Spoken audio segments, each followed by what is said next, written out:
$75, you will receive the Lasting Leadership hardcover book.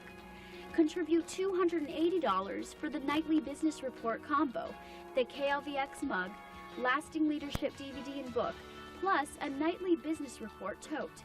Support your community by becoming a KLVX member right now. Call 737-7500. You are watching this program right now because you depend on KLVX to keep you informed on the latest news and finance. Our lives are filled with choices. You choose to watch KLVX because you enjoy our high-quality programs. We hope you will make another important choice too. The choice to not only watch KLVX, but the choice to also financially support the work they do. By becoming a member, you tell KLVX the value of the decisions they have made and would like them to carry on the good work. Whatever you give to KLVX, KLVX gives right back in terms of the programming and services it offers to the community, like the Reading for Smiles outreach program that teaches children the importance of good dental hygiene. KLVX members makes all this possible. KLVX has earned respect and financial commitment of thousands of viewers over the years. Can we depend upon your support of their mission to build our better community? Please visit their secure website at www.klvx.org to become a member right now. To help you understand where we are and what lies ahead, KLVX Public Television has set the standard for news and public affairs programming. The Nightly Business Report takes the time to help us understand events and issues of our time so you can make more informed decisions. KLVX is committed to serving our community through quality broadcast programs and services, adding value to the lives of everyone in Southern Nevada. Your financial support now will help KLVX continue to meet this commitment. The amount you pledge is up to you. Your gift in any amount is appreciated. Please take a moment to think about how important this service is and make a contribution now. Your gift to KLVX is really a gift to our community. KLVX has set a goal of $310,000 with 1,700 new or renewing members during this membership drive. We can reach these goals, but only with the financial support of community individuals just like you. Join the thousands of your friends and neighbors who make this commitment and investment in outstanding programming that they experience each and every day right here on KLVX. Call 737-7500 right now, and thank you for your contribution. Support for the Nightly Business Report is provided by the Michael A. O'Bannon Foundation. The Michael A. O'Bannon Foundation, contributing to the health and well-being of children in our local community. Kay Alchu, Executive Trustee. And by International Game Technology. IGT and its more than 3,200 Nevada employees invite you to join with them in supporting public television. Identity theft. It can ruin your finances and even get you arrested for a crime you didn't commit. Attorney and privacy expert Maury Frank will show you how to defend yourself in identity theft, protecting yourself in the information age.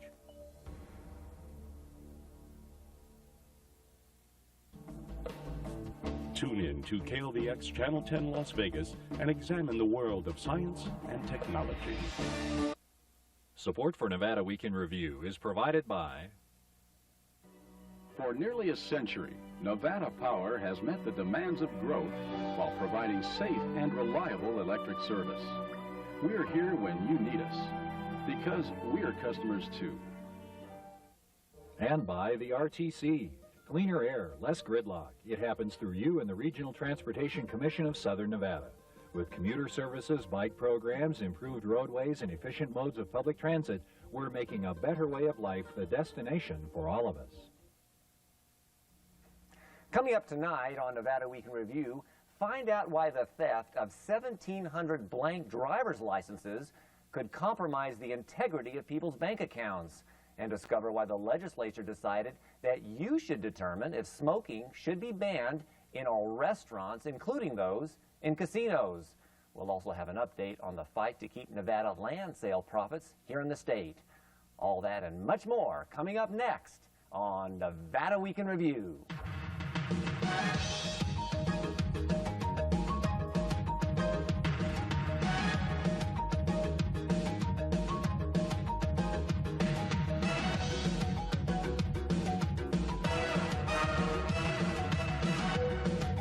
Welcome to Nevada Week in Review, where newsmakers and journalists discuss the issues and examine the stories behind the headlines. And now here's your host, Mitch Fox. Before I begin, I'd like to introduce the media panel. First off, Richard Vallada from the Las Vegas Sun, Omar Sofragia from the Las Vegas Review-Journal, Steve Sebelius with the Las Vegas Review-Journal, and Lance Rake with the Las Vegas Sun. We're going to find out about this DMV break-in, but first, take a look at this. On Monday, a car drove into the rear windows of the DMV. Suspects stole equipment used to issue driver's license, including cameras, computers, driver license blanks, and laminate seals. Originally, the DMV thought no personal information was stolen, but that's not true. All the information on the front of driver's license is accessible to thieves, including Social Security numbers. Anyone who was issued a driver's license between November 25th of 2004 and March 4th of 2005 at the DMV on Donovan in North Las Vegas is at risk. We're in the process, as we speak, of printing a new driver's license with a new driver's license number for every one of the affected individuals. A letter explaining what happened and that new license will be sent by certified mail to those affected by mid-next week. We will then invalidate the old license.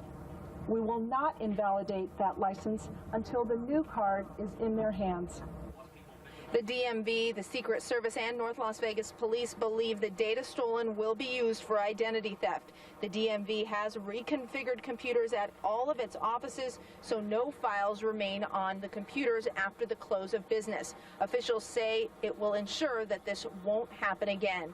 And again, if you have received a driver's license between November 25th of 2004 and March 4th of 2005 at the DMV on Donovan in North Las Vegas, you are at risk. If you have any questions about that, you can call 486-8637. Okay, there's some confusion, a little bit of confusion. Some people think that actual driver's licenses got stolen, but these were blank driver's licenses. Well, the problem is now significantly worse because, in fact, the DMV is now saying that the information contained on 9,000 driver's licenses, in fact, have been taken off of a hard drive of a computer taken. If you look at a license, it's everything from the digital image to the signature. That's a good photo of you, by the way. Thank you. To, most importantly, your Social Security number. So right now, it's a bad situation for up to 9,000 people. One North Las Vegas police representative said that the thieves used that DMV as a Walmart for identity theft.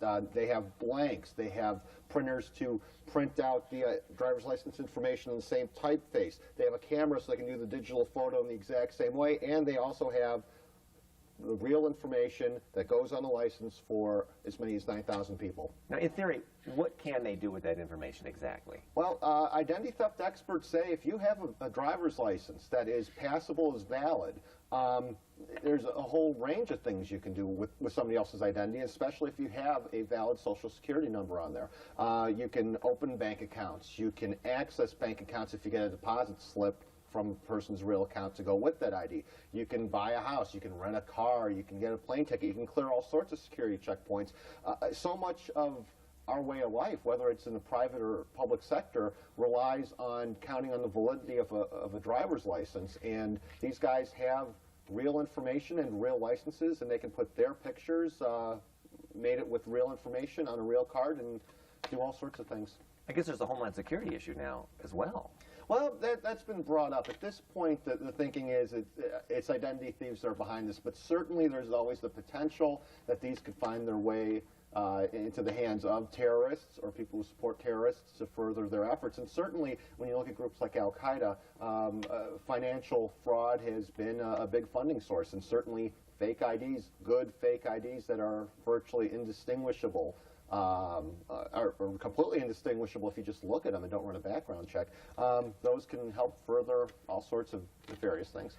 Hey, Omar, I had one question, and that was that there seemed to be a disconnect from the, initially they seemed to be suggesting, of course I didn't cover it, I just read accounts from yours and my paper's accounts, but they said that at first there was not an issue of stolen identity, and then today, Friday, it comes out and they say this information was Was there a disconnect between what was originally released and what came out today? Well, it's somewhat troubling. Certainly when the incident first happened, the DMV flatly stated that there was no identity theft from that facility, that driver records were safe. What transpired is on Thursday, DMV officials were told by the vendor of the computer system that, well, I know you guys were assuming that there was no data left on the hard drives, but in fact there was data for 9,000 people detailing everything that's on their driver's licenses.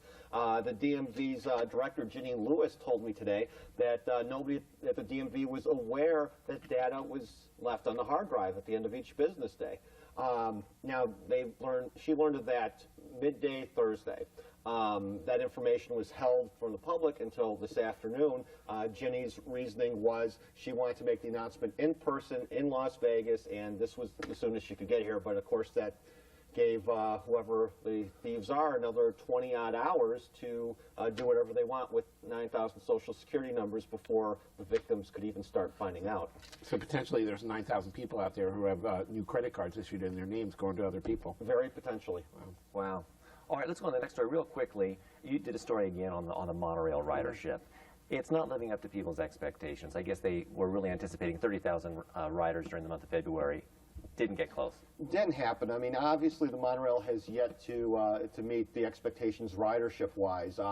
You know, the lofty projections of as many as 50,000 eventually seems like a long way off right now. The one thing that I think may be of some comfort to taxpayers is they're not sure if they need 40 or 50,000 riders to break a profit anymore. And it's not creative number juggling that you may think offhand. The original assumption was, and the current assumption has always been, that they need to make $85,000 a day in fare box revenues to break even.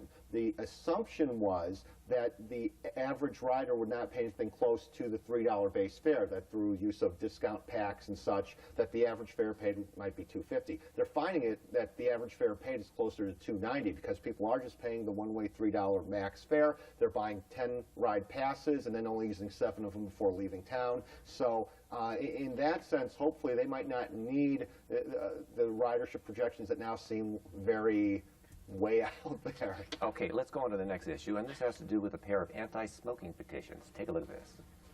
As a coalition of public health organizations work to extend the smoking ban to restaurants, grocery and convenience stores, and some standalone bars, the Assembly Judiciary Committee heard testimony about an initiative petition known as the Nevada Clean Indoor Air Act. We ask you to not sacrifice the health of Nevada's citizens and children to the tobacco industry. A second petition sponsored by the gaming industry seeks to maintain current smoking laws. The Responsibly Protect Nevadans from Secondhand Smoke Act permits smoking in grocery and convenience stores and in areas of bars and restaurants restricted to people 21 or over. It is our goal to protect the health of minors without jeopardizing the health of the economy of the state of Nevada. Lawmakers heard more than 2 hours of testimony before deciding not to act. My opinion as a member of the committee, not as the chairman, but that the best course of action here for us would be to allow these to go to the voters and not take a position. With that, the petitions died in committee, but will be resurrected in 2006 at the ballot box. Okay, under the state constitution, the legislature had to approve these petitions by March 18th, or they would go to the vote, go to the voters, and they would decide it. So apparently, that is what is going to happen. What do you think? Well, it was, this whole hearing had a sense of inevitability about it. I don't think anybody thought that they were going to approve either one of these petitions. Certainly not the alternative petition, which has basically been generated so that there's something else on the ballot that they can direct people's attention to. What really came out in this hearing, though, because it was so inevitable, that the anti-smoking side didn't put up really any case at all. But I'm not going to call them the pro-smoking side, the other side, the taverns and the convenience stores, put up an excellent case. They actually have a lawsuit where they further that excellent case. And they're attacking it on all sorts of grounds, most of which I think are pretty legitimate. And they're basically saying it's deceptive, it didn't really tell people what it's going to ban. It could ban smoking in bars that serve food, which is most every bar in Nevada, certainly in Las Vegas. And a number of other issues that I think really weaken this petition. The way it's defined, there's a section that says a casino is a facility that has a non-restricted gaming license and that typically uses the name casino in its name. Well, the Bellagio isn't called the Bellagio Casino. The Mirage isn't the Mirage Casino. So the question is, you know, is smoking going to be banned even on the gaming floor of those hotels? Probably not. But the question is, or the fact that we have to raise the question is proof that this is kind of vague. So I think the other side scored some excellent points at this hearing and also in the lawsuit, which may end up, I don't think it will, but it may end up driving us the anti-smoking petition off the ballot completely.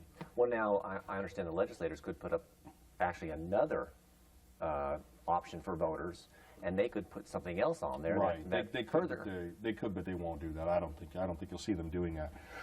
They had the opportunity to choose a petition that was really extraordinarily aggressive in banning smoking, beyond, I think, what most people even think, and one that basically enshrined the status quo into law. They chose not to do either. The other thing I think that some lawmakers were really concerned about the first petition was that it, for the first time, would remove the jurisdiction for smoking regulations from the state to the local jurisdictions. That would be a very important change, and one that the American Heart Association and the American Lung Association have sought for a long time, because they have these local health boards that are going to be much more restrictive and that have passed non-binding resolutions and put forward non-binding resolutions to ask people, don't you want to ban smoking in restaurants? And I think most people say, well, yeah, when I go and eat a meal, I don't want to have smoking. But did you know that a bar is going to be considered a restaurant under this initiative? I don't think most people consider that. Yeah, I think they've had advisory measures actually that have passed that have said we want smoking banned in certain areas, and the legislature has refused to act. Now they're not bound by an advisory measure, but they figure that we need something more forceful than that, so they want a statewide petition. I think if this gets to the ballot, it will be a tough fight. That is why you're seeing the other side fight so vociferously. They actually got Dean Heller to throw this off track for a little while. That didn't stick. Now they're getting a lawsuit seeking to have it recalled and not put on the ballot. If this goes to the ballot, you're going to see a huge campaign, sort of like you did on questions 4 and 5 and question 3 with medical malpractice. You're going to see a huge campaign saying this other one is deceptive, it goes way too far, it makes Nevada into California. That's going to be a key argument. This other one is less restrictive. It bans smoking in the places where kids are, but still preserves your right to smoke in a casino, in a bar, and it's much more reasonable. And I think it's going to be a very high-profile, very expensive campaign. Okay, let's talk a little bit about Steve Wynn. He went before the State Gaming Control Board, who unanimously approved, shock, his license for the $2.7 billion Wynn Las Vegas. Were there any surprises at all in this meeting? Well, you kind of stole what I was going to say there. There were no surprises at all. I think everybody, as soon as they walked into the building, knew exactly what was going to happen from the moment the meeting started. Steve Wynn, of course, is a very charismatic guy. The gaming regulators like him a lot. Gosh, he's got $2.7 billion invested in this already, and they've been spending, what, 9, 10, 12 months investigating some of the background already. What's going to happen? Of course they're going to approve it, and it should be no different when they go before the Nevada Gaming Commission in a couple of weeks. Do they have any questions at all? Not concerns, just questions either on the financing side. What about these private salons? The private salons did raise a few concerns, mainly because there were some questions about the diagrams that were presented by the Wynn people originally. The way it was originally set up, it looked like there were 3 gaming salons. These are the private gaming areas that the high rollers can play in. But some of the commissioners looked at it and said, "Wait a minute. There's a way that people can come into this from this way over here, and you have to kind of look at these diagrams to really get a feel for what it is." But eventually they realized that there are actually only 2 salons, and that's actually going to save Steve Wynn $5,000 in application fees. And he's not tipping his hand, actually, in terms of giving any details about what this is going to look like, any kind of specifics on design elements? No new details on that. He has always said that this is going to be a very intimate hotel, and it's hard to have intimacy when you have 2,700 people in rooms. But at the same time, the people that have seen it, the analysts that have actually toured the property, have said he's pulled it off. He's done it. So I think a lot of people are going to be very excited to see this when it opens on April 28th. All right, let's talk a little bit about this convention center expansion. This is $400 million This is a big deal. This is a big deal. This was something that was first announced by the Las Vegas Convention and Visitors Authority back in January. They were kind of putting some more finishing touches on the proposal.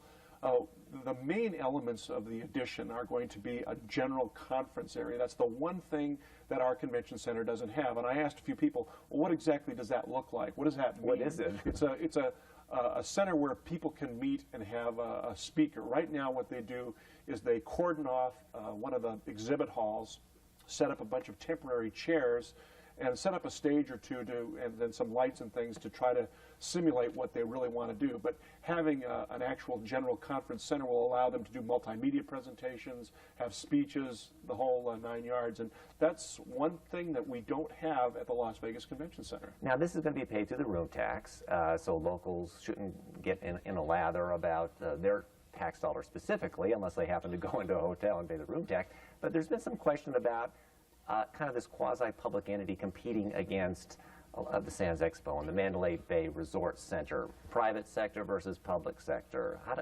Back in the 90s, Sheldon Adelson and the Las Vegas Sands Company did file a lawsuit against the Las Vegas Convention and Visitors Authority because they were using tax dollars to compete against them. At least that's how they perceived it. Now, the court, of course, sided with the LVCVA on this, saying that they could do that. And at this point, there hasn't been any opposition that's come forward on this new expansion that the LVCVA wants to put together. Okay, let's turn our attention now to the Clark County Growth Task Force. They had a surprising recommendation. Take a look at this. Improving air quality, developing more mass transportation, managing our valley's precious natural resources, and helping public services and infrastructure keep pace with our explosive development. These goals now define the top priorities outlined by the Clark County Growth Task Force. We've come to some good understanding, come to some, I think, a series of good recommendations for our community. I'd like a show of hands for those of you that think it should still stay on. But it was no easy task, according to this group of 17 professionals and private citizens who spent the past year developing a comprehensive guideline to manage our valley's growth. And after much debate and discussion, the task force said the #1 growth-related concern facing Southern Nevada is the need for affordable housing, an issue that wasn't even on the table when the task force was first formed last March. Because that was before the real estate boom. Right. Okay? And then in the middle of this, all of a sudden, my God, housing prices are going up 40, 50%. What are we going to do? So that ended up on our plate when it wasn't even on the horizon when we started. But as this group has learned, a lot can change in 1 year. What has not changed is the belief that there is no end in sight yet to our valley's boom. I think it surprised a lot of people when this group was convened, that they would say almost the top item that needs to be tackled is affordable housing. Was that a surprise? You know, a year ago it was a very different environment, and we hadn't gone through this upheaval with property taxes that are based on the valuations. We hadn't seen the impact yet, anyway, of housing prices and values go up 30, 40, 50%, and in some cases, of course, much more. And we hadn't seen a situation which I really think people are starting to feel the bite, that people cannot find affordable housing in this community. You know, it's not just houses, it's also apartments are going condo, and the ones that are still for rent, the rents are going through the roof, and it's really having an impact all over the place. And you know, the Growth Task Force of the past year has really put an enormous amount of work into all these things, and as they start looking at the nuts and bolts and the details of the issues affecting our community, this is one that has really risen to the top as a major issue. Now, what are some of the elements of their recommendation aside from affordable housing? I don't want to put you on the spot because I know you have your story in front of you, so you have a cheat sheet. And some of these are kind of like development monikers that people might get glazed over. Right. They're talking about infill development and mixed-use development. Real quickly, what is that? Well, some of these are kind of common sense. Mixed use, for example, means bringing together retail, business, office type stuff with residential in one coordinated development. I say it makes common sense because in that case you don't have to drive 20 miles to get to your job site. That has air quality and mass transit or transportation advantages. Infill is, you know, everybody's familiar with like sort of patches of stuff within the urban area which are just empty. Well, it doesn't make any sense to be building stuff out on the outskirts when we have empty patches inside the town. And if we can do a better job of managing that stuff, the idea is that it will be a better community for us all. And two more recommendations real quickly. Integrate air quality, transportation, and land use planning. I mean, these are kind of lofty ideals, aren't they? The concern has been that although a lot of people with the RTC and county planners and the air quality folks have worked in that direction, we still haven't gotten it all together in terms of bringing those three very interconnected ideas together.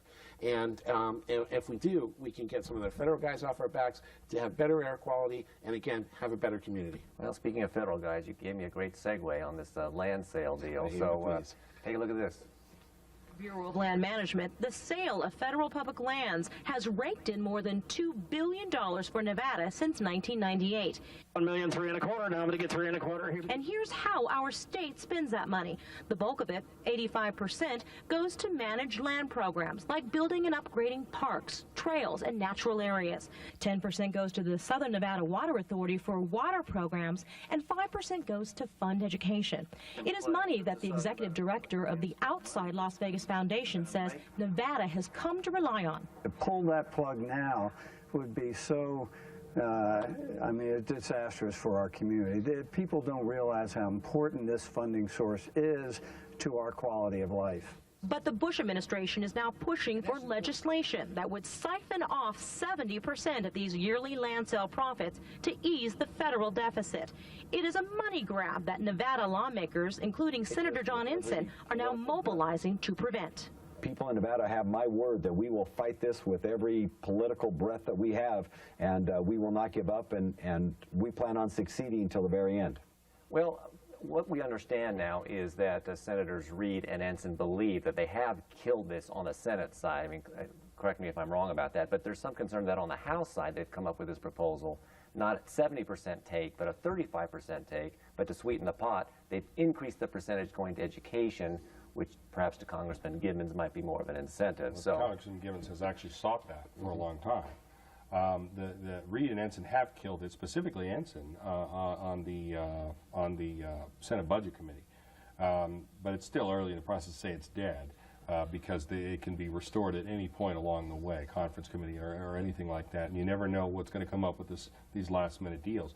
And this is an incredibly parochial issue that you're not going to get a widespread support. Yucca Mountain, you could at least say, hey, nuclear waste is going to come through your state too, or you know, it's going to be stored in interim dumps in your state too. You can get other people on board. This is a Nevada-specific issue where we're raising a lot of money that other states may want. I mean, other congressmen and senators may want for their pockets too. So I think it's going to be too premature to say it's dead yet. It could still come back. I wouldn't disagree with you, Steve, but I do know that the environmental community, coast to coast, is really starting to pay attention to this. They want to see money spent in Nevada for these environmental purposes, the 85%. And you mentioned the conference committee, and you know, John Ensign at the Mount Charleston Summit mentioned that, you know, one of his real concerns is that in some form this will come back in a way that will take money away from the core purposes as the bill that he helped draft, designates it for. And in conference, you know, all bets are off. Anything could happen. And that's why if the door is opened for significant change in the House, it could come back and really hurt Nevada, or at least Nevada's environmental purposes down the road. No, you're absolutely right. I mean, if they establish a mechanism whereby any percentage is taken out of Nevada, then we're just talking about what percentage that is. And so our senators and our members of Congress have got to fight to ensure that that door doesn't open at all. I find it ironic that Senator Ensign, who traveled the state and sold us all on voting, not all of us, not me, on voting for President Bush, has now spent the most of his time since the election fighting President Bush's proposals, whether it be nuclear waste or this proposal, or the proposal to turn casinos into collection agencies for deadbeat dad purposes. I mean, it's unbelievable. Same with Gibbons, same with Porter, same with Gwynn and Sandoval and Dean Heller and all these folks. I mean, they sold us on this is a great guy for Nevada. He hasn't been a great guy for Nevada so far. Well, I think Senator Ensign feels particularly passionate about it because this was his bill when he was in the House. Right. He and Richard Bryan came together. It was a bipartisan bill, and it was a revolutionary idea at the time. And I think it's worked very well. In fact, the Secretary of the Interior said it's worked very well. We're out of time. We've got to cut it short. We want to thank you for being on this edition of Nevada Week in Review, and we'd like to thank you for joining us as well. We'll see you next week. Good night.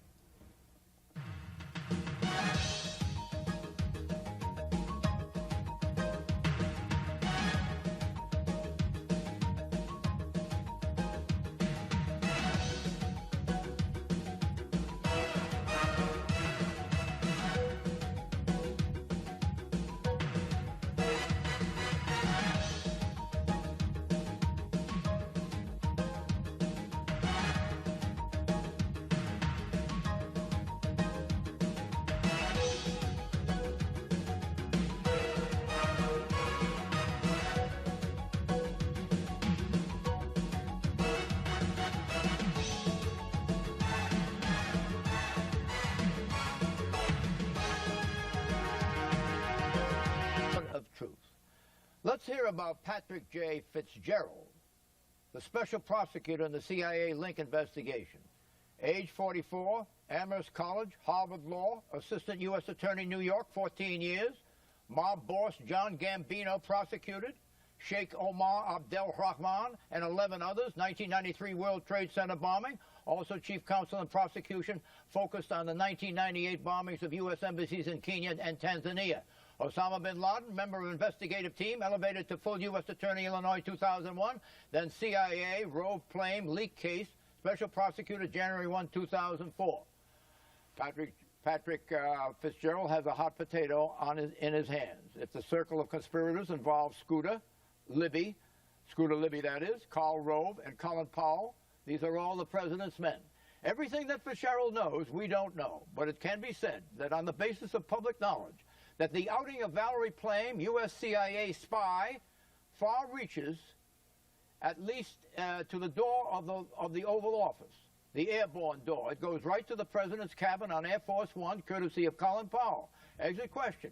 Will this alleged scandal measure up to the epic proportions of Watergate and Richard Milhouse Nixon, the idol of Patrick J. Buchanan? I ask you. It won't get as big as Watergate. You are not going to see the Attorney General indicted. You're not going to see a lot of indictments, but I believe Fitzgerald will have an indictment in this case. It'll be a serious crime, and I believe there will be a conspiracy count in this indictment. Tony. I don't know what the facts are, but let me say that I think that there will be some staffers likely will be expendable, and the question will be the president's handling of it from here on out, and his credibility will be in his own hands, whether he makes the right or wrong judgments over the next Almost out of time, Eleanor. Yeah, at least Richard Nixon fired some people on the road to scandal. This president hasn't shown any appetite for accountability. Pat? The good news for the president is that the guy is pressing Judy Miller so hard he may not have filled up the inside straight yet. The answer is, it's too close to call. Issue 4, NBA's nannies. U.S. Army? Yes. Pro basketball? Forget about it. That's if you're 18. NBA Commissioner David Stern says if you're 18, you cannot play pro basketball. The NBA raised its minimum age for players to 19. LeBron James, Kobe Bryant, and Kevin Garnett, all phenoms in their first year, would have had their debuts postponed under the new rule. The president of the NBA Players Union challenged the new rule. I can't understand why people think one is needed, except for the fact that the NBA is viewed as predominantly black. Indiana Pacers star forward Jermaine O'Neal was drafted by the NBA when he was 17. When he heard about the new rule, O'Neal was vexed. As a black guy, you kind of think race is the reason why it's coming up. You don't hear about it in baseball or hockey. It's unconstitutional. If I can go to the U.S. Army and fight the war at 18, why can't I play basketball? Do you think it's okay for the Department of Defense to recruit 18-year-olds out of high school, but the NBA forbids it? Pat Buchanan. I think it's absurd. Look, John, we've got all kinds of child movie stars, Tony Blankley being one of them, Shirley Temple being another one. You've got Leanne Rimes, the singer. You got Brenda Lee as kids making millions of dollars. These kids have got, from 18 to 30 is all the time they've got. They ought to let them play ball. You know, Michael Jackson. Hey, Tony, are you still getting residuals for those acting roles? They stopped in about 1968. Did you make a buck? I made a few bucks. Is race part of this ruling? No, it's nothing. The crime is the biggest factor in it. These kids are immature. They're not ready for the millions of dollars they get. These are people getting over $10 million a year who have no ability to handle it. Kobe Bryant should have been kept out of the NBA for a few more years so that he could gain a little bit more maturity, so that he could stay out of courtrooms. Yeah. What about you think that by keeping them out for a year, that this maturity is going to roll right in at the end of 12 months? No, I don't. But I think we are running a gigantic risk by sending them in there so early with no preparation It's only 12 for how months to early. handle the fame and the money. Look, the high schoolers don't behave any worse than the older people. I don't think that's it. This isn't about the tiny number of people who make it into the NBA at age 18. It's to send a message to all those other kids, primarily a lot of inner city kids, that please stay in school, get your high school diploma, get your body into college, because the chances are you're probably not going to be Kobe Bryant. And so I think it's a very healthy, mature rule by the NBA. Do you think O'Donnell's opinion fosters infantilism? In I other think words, it's ridiculous. It doesn't let them measure up. Michael Jackson was making millions of dollars at 6 years old and it didn't hurt him. What child stardom does for you. Predictions, Pat, very fast. The Chinese will lose Unical. They will not get it. Judith Miller has already spent more time in jail than any of the other big players implicated in the Plain investigation will ever spend in jail. Tony. Senator Byrd of West Virginia will lose his re-election bid next year. Lord. Arnold Schwarzenegger, now exposed as the most corrupt sitting governor in the United States, will never win another election. Lula da Silva, Brazil's president, will become more deeply ensnared in Brazil's corruption scandal, leading to his loss of the presidency if he runs again next year. Bye-bye. Sometimes success needs to be nurtured. Sometimes it wants to be pushed. Sometimes success takes everything we can give and then demands more. And sometimes all it takes is someone who sees what you see. At CIT, we're in the business of financing great ideas so you can take yours all the way to the top. What would you rather have, a car or a cleaner environment? I would love to have a clean environment, but that's like asking someone to give up chocolate, to give up their car. It's just not going to happen. I love my car.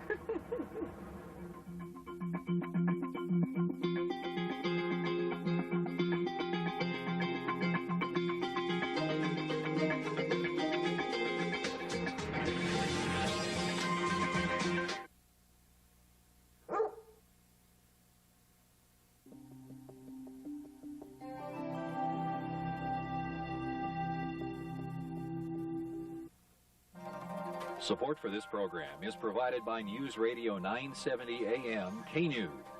When you need to know, News Radio 970 AM K-News. And by the Business Press, serving Southern Nevada with weekly coverage of business news, trends, and information since 1985, with its own in-house reporting and editorial staff. Subscriptions at lvbusinesspress.com. And by Land Rover Las Vegas.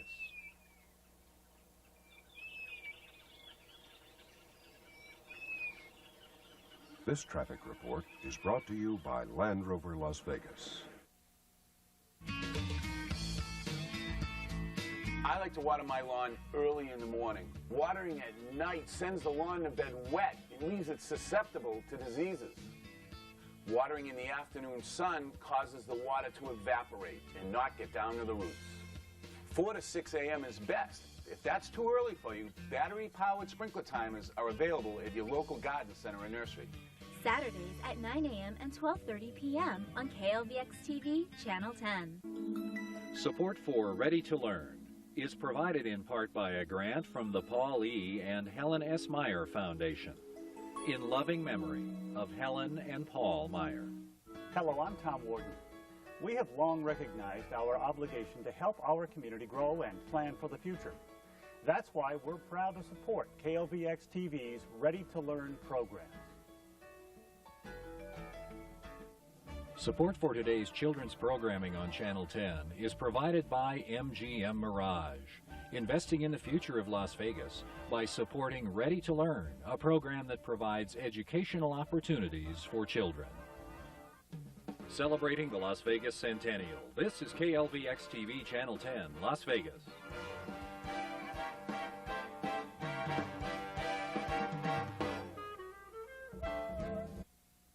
Support for Nevada Week in Review is provided by...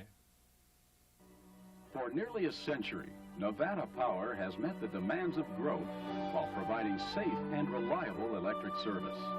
We're here when you need us, because we're customers too. Coming up next on Nevada Week in Review, what do the verdicts in the San Diego corruption trial say about the fates of former Clark County commissioners? Will the school district be able to hire 600 additional teachers in time for the start of the new school year? And how will the candidacy of State Senator Dina Titus shake up next year's governor's race? All that and more coming up next on Nevada Week in Review.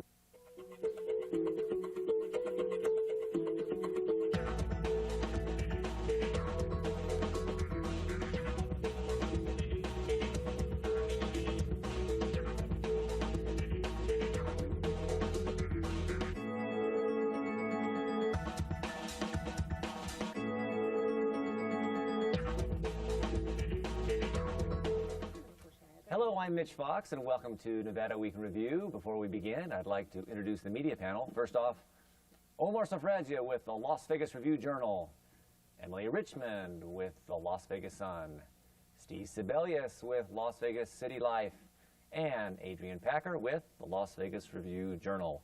We're going to discuss the impact of the San Diego verdicts, but first, take a look at this. In Las Vegas, Malone will once again be accused of acting as Ghilardi's bagman and the bribing of elected officials. Star witness Mike Ghilardi has told the FBI that he handed out cash and comps to dozens of other public figures in addition to those accused, testimony that was not allowed in San Diego.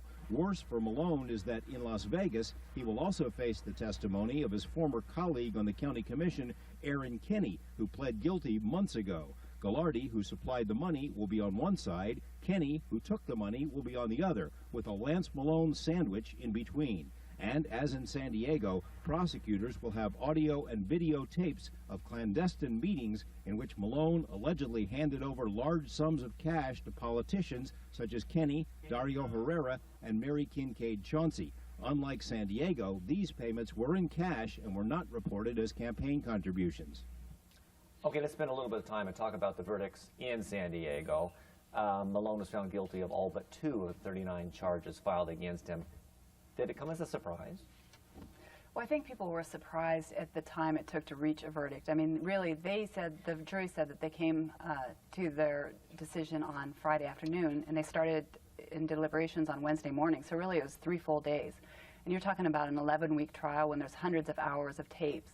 And other, people were also surprised that the jurors never asked to listen to any of these tapes again. And that was the jurors told me that that they had found the quid pro quo very early on. It wasn't a difficult decision for them to make.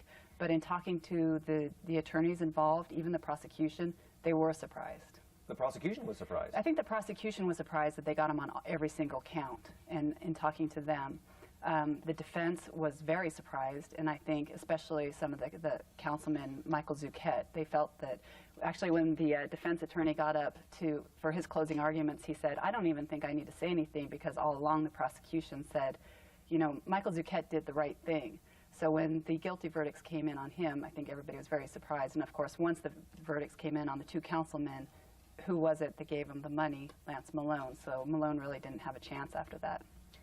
His attorney, Dominic Gentile, really felt that because these were declared financial contributions, and we're not talking about the contribution sizes that have been alleged to have been given in Las Vegas, that maybe this could be construed as just someone coming in and giving campaign contributions. But the jury didn't buy that at all. They didn't, and I think that, the big question was, Lance Malone said that he went and raised money for these council members, and he gave them, it's called bundling, he gave them campaign contribution checks from different sources. But the question was, would the juries believe that, or did they know that this money ultimately was from Mike Ghilardi, which in the end, it seems as though that's what they believed. Now, moving to Las Vegas then, is there talk that Malone will strike a deal? Well, there certainly is a lot of pressure on Lance Malone to strike a deal, and I think that from what I've heard from my sources, the San Diego case was supposed to be a lot weaker than the Las Vegas case as far as evidence. So when the jury takes 3 days to reach a verdict, everybody's guilty of every count, there is certainly pressure on Malone. And, you know, here, well, there you had Michael Ghilardi testifying, and there was a question of whether people would believe his credibility or whether the defense attorneys would be successful in knocking down his credibility. And in talking to the jurors after that trial, they said they did believe him. I mean, for the most part, they did. So when Lance Malone comes here, he's going to be dealing with Michael Ghilardi and Aaron Kenny. So he'll have 2 people testifying against him. Is it true that Malone recordings are allegedly more damaging here in Nevada than they were in San Diego? Is that what you're hearing? I have heard that. I have heard that they're, I think the word was more colorful. And in San Diego, having the opportunity to listen to some of these tapes, you know, it is Lance Malone's phone that is being intercepted, and that is why he was found guilty on all the wiretap charges. But, you know, he's trying to do what he's trying to do, and it's just a matter of interpretation.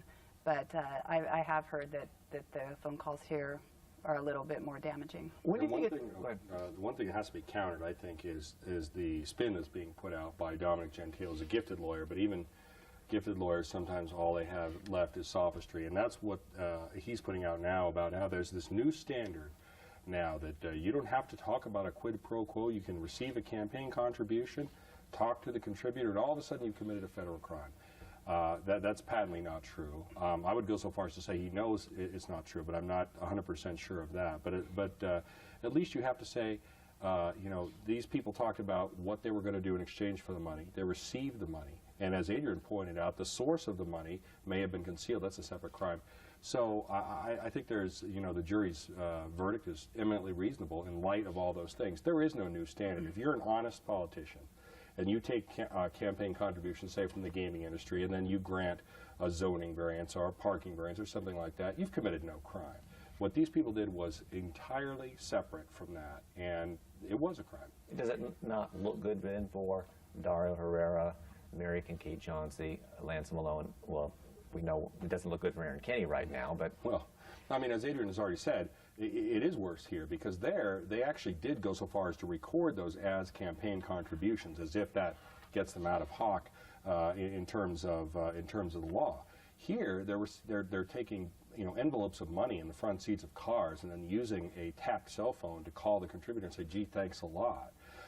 Then there is a vote that is directly on point, something that would have really hurt the industry, that they're voting down as a result of that money. I think the case is as clear, if not clearer, here. And I think if I could just add, in San Diego, Dominic's comment was that, you know, Malone got caught up in the political climate. They've had a lot of problems. Their mayor just resigned. They have some budget problems, pension problems, and that people would just, they're sick of their elected officials, and they really want them, you know, out if they're not being honest. And he said that Lance Malone got caught up in that.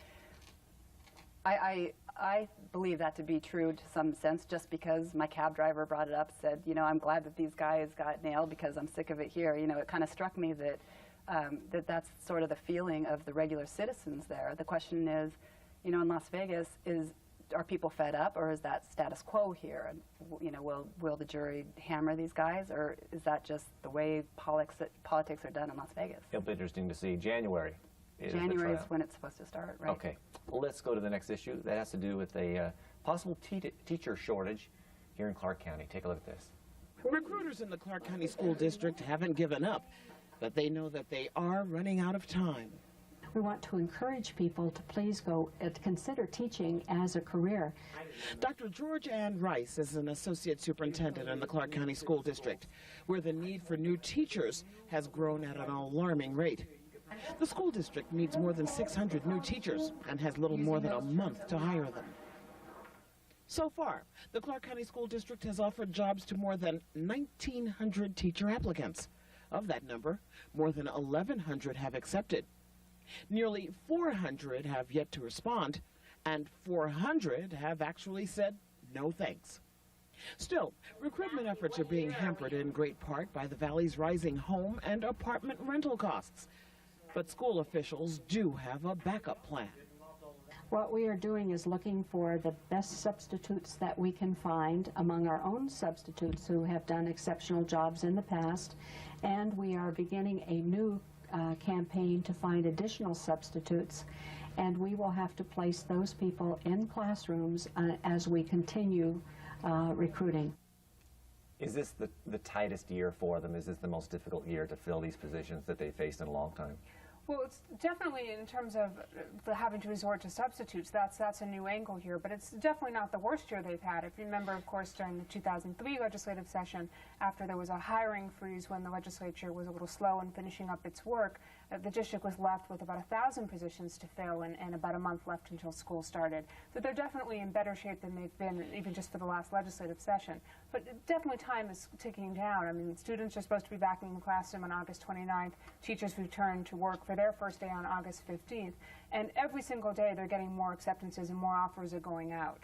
So is it the housing crisis, the lack of affordable housing, that is the biggest impact? Yes and yes. I think it's both of those things. One of the things that you have to look at is that not just the housing costs that are keeping people from coming here, the housing costs are reasons why some teachers are leaving. We get about 50% of the teachers here in Clark County have 5 years or fewer experience in the classroom. And this tends to be a training ground for younger teachers. They'll do their education and studies in another state, come here, teach for a few years, and go back home. But typically they would stay here for 4 or 5 years. What you're seeing is the younger teachers on the lower end of the pay scale recognizing that they're simply going to be priced out of the housing market long before they ever have a real chance to save a down payment, so they're going home a little bit sooner. And I noticed, I believe, is this accurate, 400 rejections then? Is that they get here and they start considering how much it costs to live in Las Vegas? Sure, some of them don't even get here. You have to remember a lot of these kids are, and I say kids from the grand old age that I am, come here and have very little money of their own, and that's where the $2,000 signing bonus can be so valuable. They get here, they use that money for their moving expenses, but some of them don't even have the money to come here to do an interview, and they're doing that on the phone. Their resumes and all of their online application materials are reviewed by the principal, so some of them may not even see Clark County before they reject it. Now, the starting salary for first-year teachers is $28,000 a year and some change. That doesn't include the 2% that the legislature granted them. So we could tack on a few $1,000s. Exactly, and there will be another 4% increase in the second year of the biennium. Additionally, there's some other bonuses for teachers who accept positions in hard-to-fill areas, math, science, special education, wherever they can put them. And additionally, there'll be some retirement contributions. But that's not really much of a lure to someone who may be 22, 23 years old to tell them in 30 years they're going to get some of those benefits. They want to know what they're going to get right now. I would imagine there's a lot of communities are suffering, like Clark County is. Probably no community is seeing the housing appreciation that Clark County is, but isn't this a nationwide problem? There's definitely a nationwide teacher shortage. A lot of that has to do with what they call the graying of the profession, in that people at the other end of the age spectrum with more experience, the teachers they want most of all to stay, are retiring. That's one of the things they're doing with the substitute teacher program, is they're trying to lure teachers who may have taught in other communities, come here to retire, may have been out of the classroom for as many as 10 or 15 years, and get them back in. So far they've been able to get only a few dozen, but everybody counts. How do you allay people's concerns about the qualifications of substitute teachers? It looks like this is kind of farther down the totem pole in terms of what they can do and in terms of the solution, but what do we tell people in terms of the qualifications? Well, absolutely. I mean, the licensing process is different for substitutes. The educational requirements are different for substitutes. But the people they're putting in those long-term substitute positions are the people with the appropriate credentials who have met the state standards. And again, maybe those individuals who don't want a full-time job, want fewer hours. One thing you should know about the substitute services, they had real success last year when they changed the policy for having staff development programs. They can no longer have them during the school day. So the number of requests during the school year for substitute services went from hundreds on a daily basis down to 20 or 30. So kids are seeing fewer substitutes in the classroom. Okay.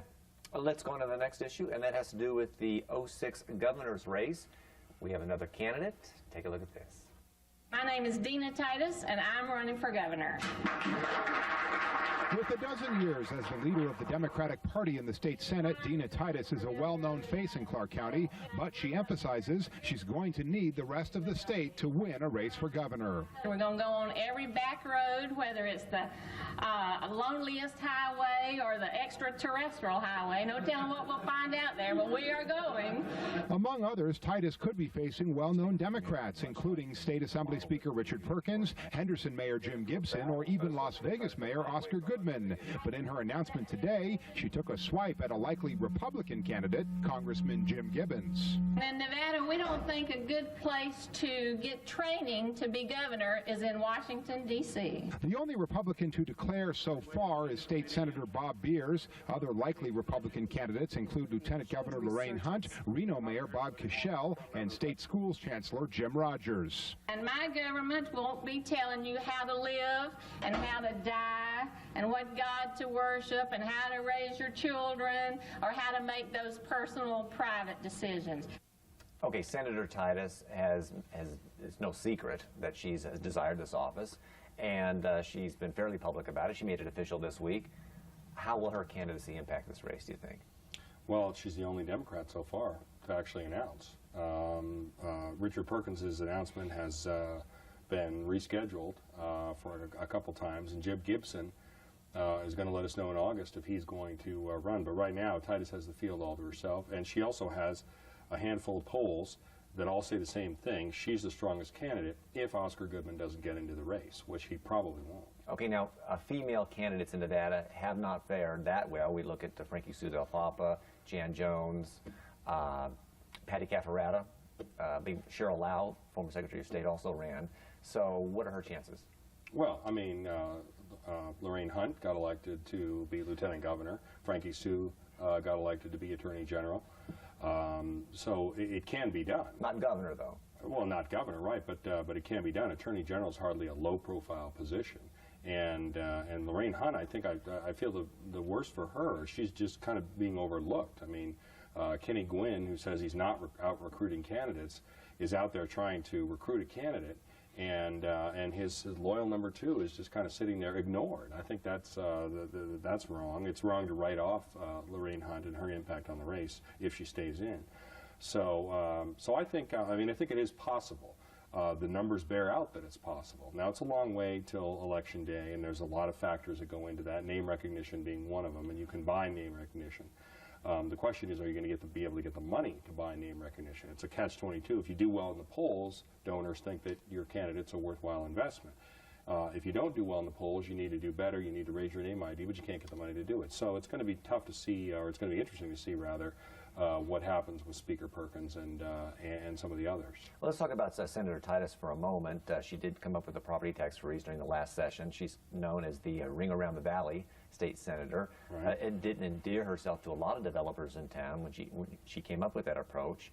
We already see some of the power brokers. Sig Rogich is kind of helping Mr. Gibbons, Congressman Gibbons, and Billy Vassiliadis and Pete Ernott are supposedly working for Richard Perkins. So how is she going to line up some of the power brokers or the powers that be for her candidacy? Well, it's interesting because in 1998, when Kenny Gwynn ran, he had all of the people you just mentioned, Sig Rogich, Pete Ernott, Billy Vassiliadis, and a few you didn't mention, like Terry Murphy, all behind him. Those people are not all behind a single candidate. Rogich is with Gibbons, and Billy Vassiliadis and Pete Ernott are with Perkins. So the mechanism of the anointment is not there. Now, could it still happen? Absolutely. I mean, there's still a lot of money that could be locked up if these guys start going to their gaming clients and saying, you know, Richard Perkins is the only one who can really win. Dina Titus can't win in Northern Nevada. Now they're going to have to explain away all these polls, and they're polls done by different organizations. One by Gibbons, two by the Review Journal, one by Marvin Longabaugh, and yet a fifth poll.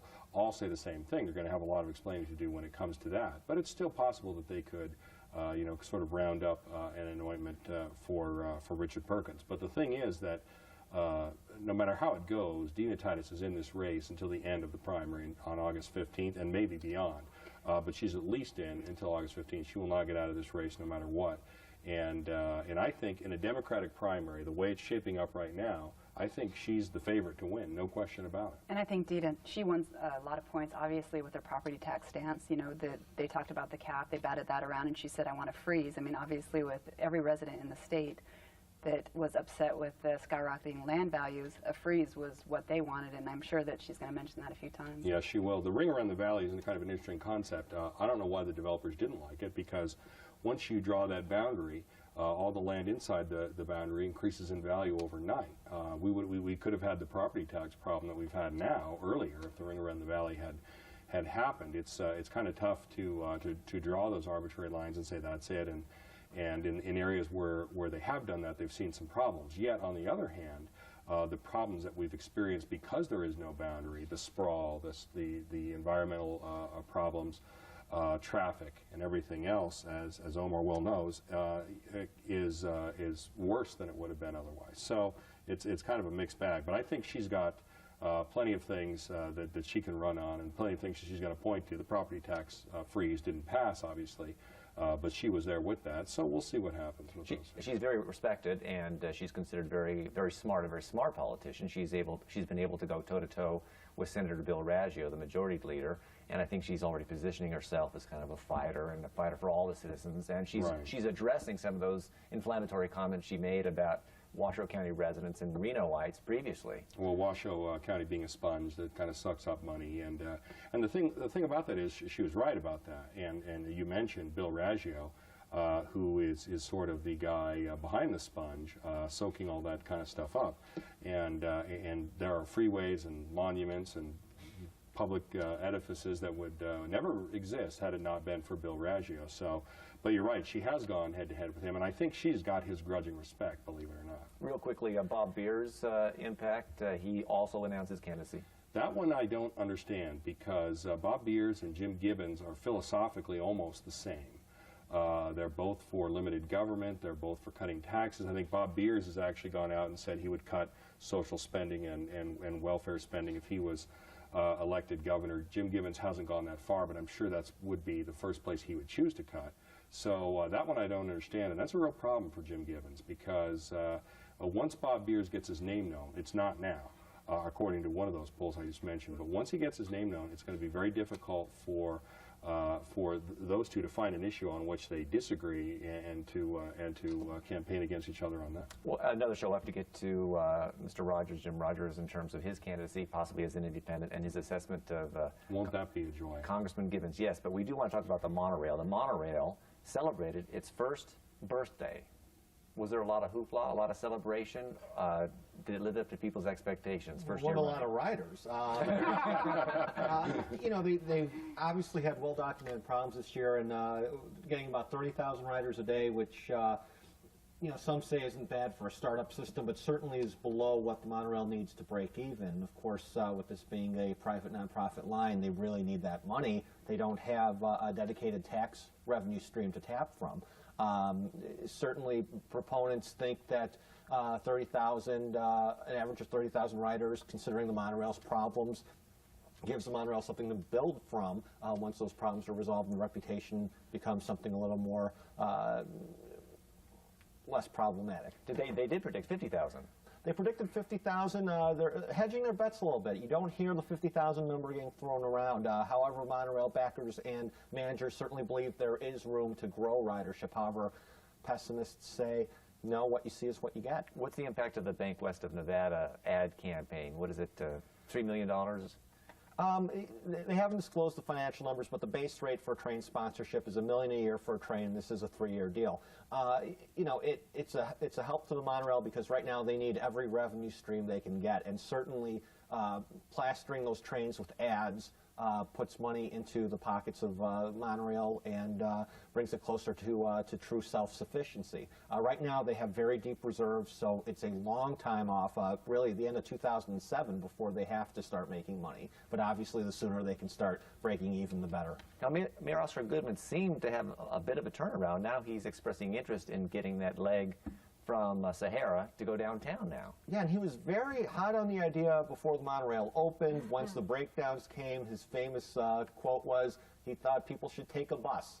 And now he's showing some interest again. However, you know, the mayor might have missed the window for a downtown extension to come first. You know, there was an opportunity to gain federal funding that fell through earlier this year. You talk to the monorail folks now, and they're saying, sure, downtown is something they're looking at, but their interest is moving toward the airport. Anecdotally, that seems to be where riders want to go. And a downtown extension may have to wait until after an airport extension goes in. So we might be talking about a very long time before we see anything going downtown, if ever. Did they put the downtown extension, did they make that a priority because of the availability of federal support? Because a lot of people thought, well, it seems logical to put the airport before downtown. That was a part of it, and a part of it was you had strong political support to go downtown first. City Hall, Las Vegas City Hall obviously is interested in going downtown, and they don't really care about going to the airport because it's not in the city of Las Vegas. The RTC was on board with the idea of going downtown first. Now the RTC is thinking more about light rail and other projects not related to the monorail. City Hall doesn't have quite the same backing in terms of being able to tap into federal dollars they did a few months ago. And the airport, I think they feel a little, or excuse me, the monorail, I think to an extent they feel a little jilted by City Hall, and they're saying, well, you know what, we wanted to go to the airport first anyway, we'll look at that first. And real quickly, it looks like the cab industry would probably fight that extension to the airport. Well, considering the history of the cab industry here, they tend to let their feelings be known around these parts, and yeah, I think there would be a fight, though certainly there would be some, if you had a reliable rail system, that's something I think a lot of people would be interested in taking. We're out of time. Thank you very much. Thank you for joining us on this edition of Nevada Week in Review, and I would like to thank you for joining us as well. We'll see you next week. Good night.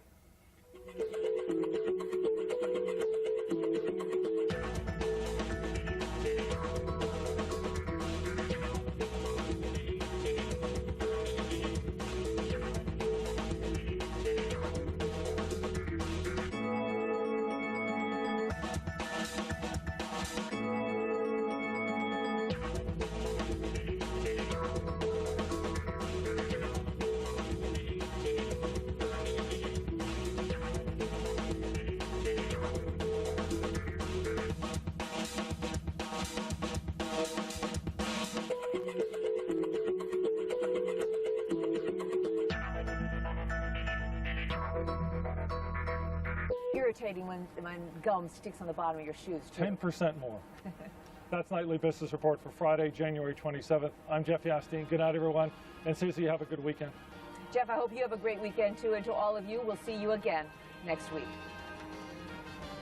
Nightly Business Report is made possible by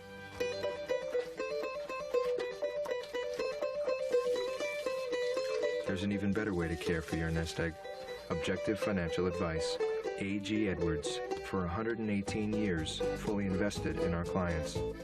Franklin Templeton Investments, providing a unique perspective through the specialized investment expertise of Franklin Templeton Mutual Series and Fiduciary Trust.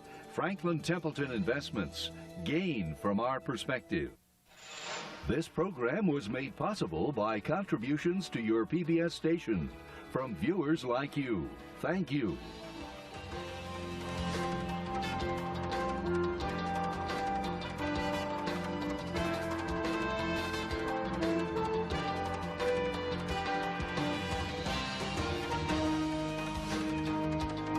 For more information about investing, you may order Nightly Business Report's home video, How Wall Street Works, by calling 1-800-535-5864. This program is available in either the VHS or DVD formats. We are PBS. Support for the Nightly Business Report is provided by the Michael A. O'Bannon Foundation. The Michael A. O'Bannon Foundation, contributing to the health and well-being of children in our local community. Kay Alchu, Executive Trustee. And by International Game Technology. IGT and its more than 3,200 Nevada employees invite you to join with them in supporting public television. Support for today's children's programming on Channel 10 is provided by MGM Mirage, investing in the future of Las Vegas by supporting Ready to Learn, a program that provides educational opportunities for children.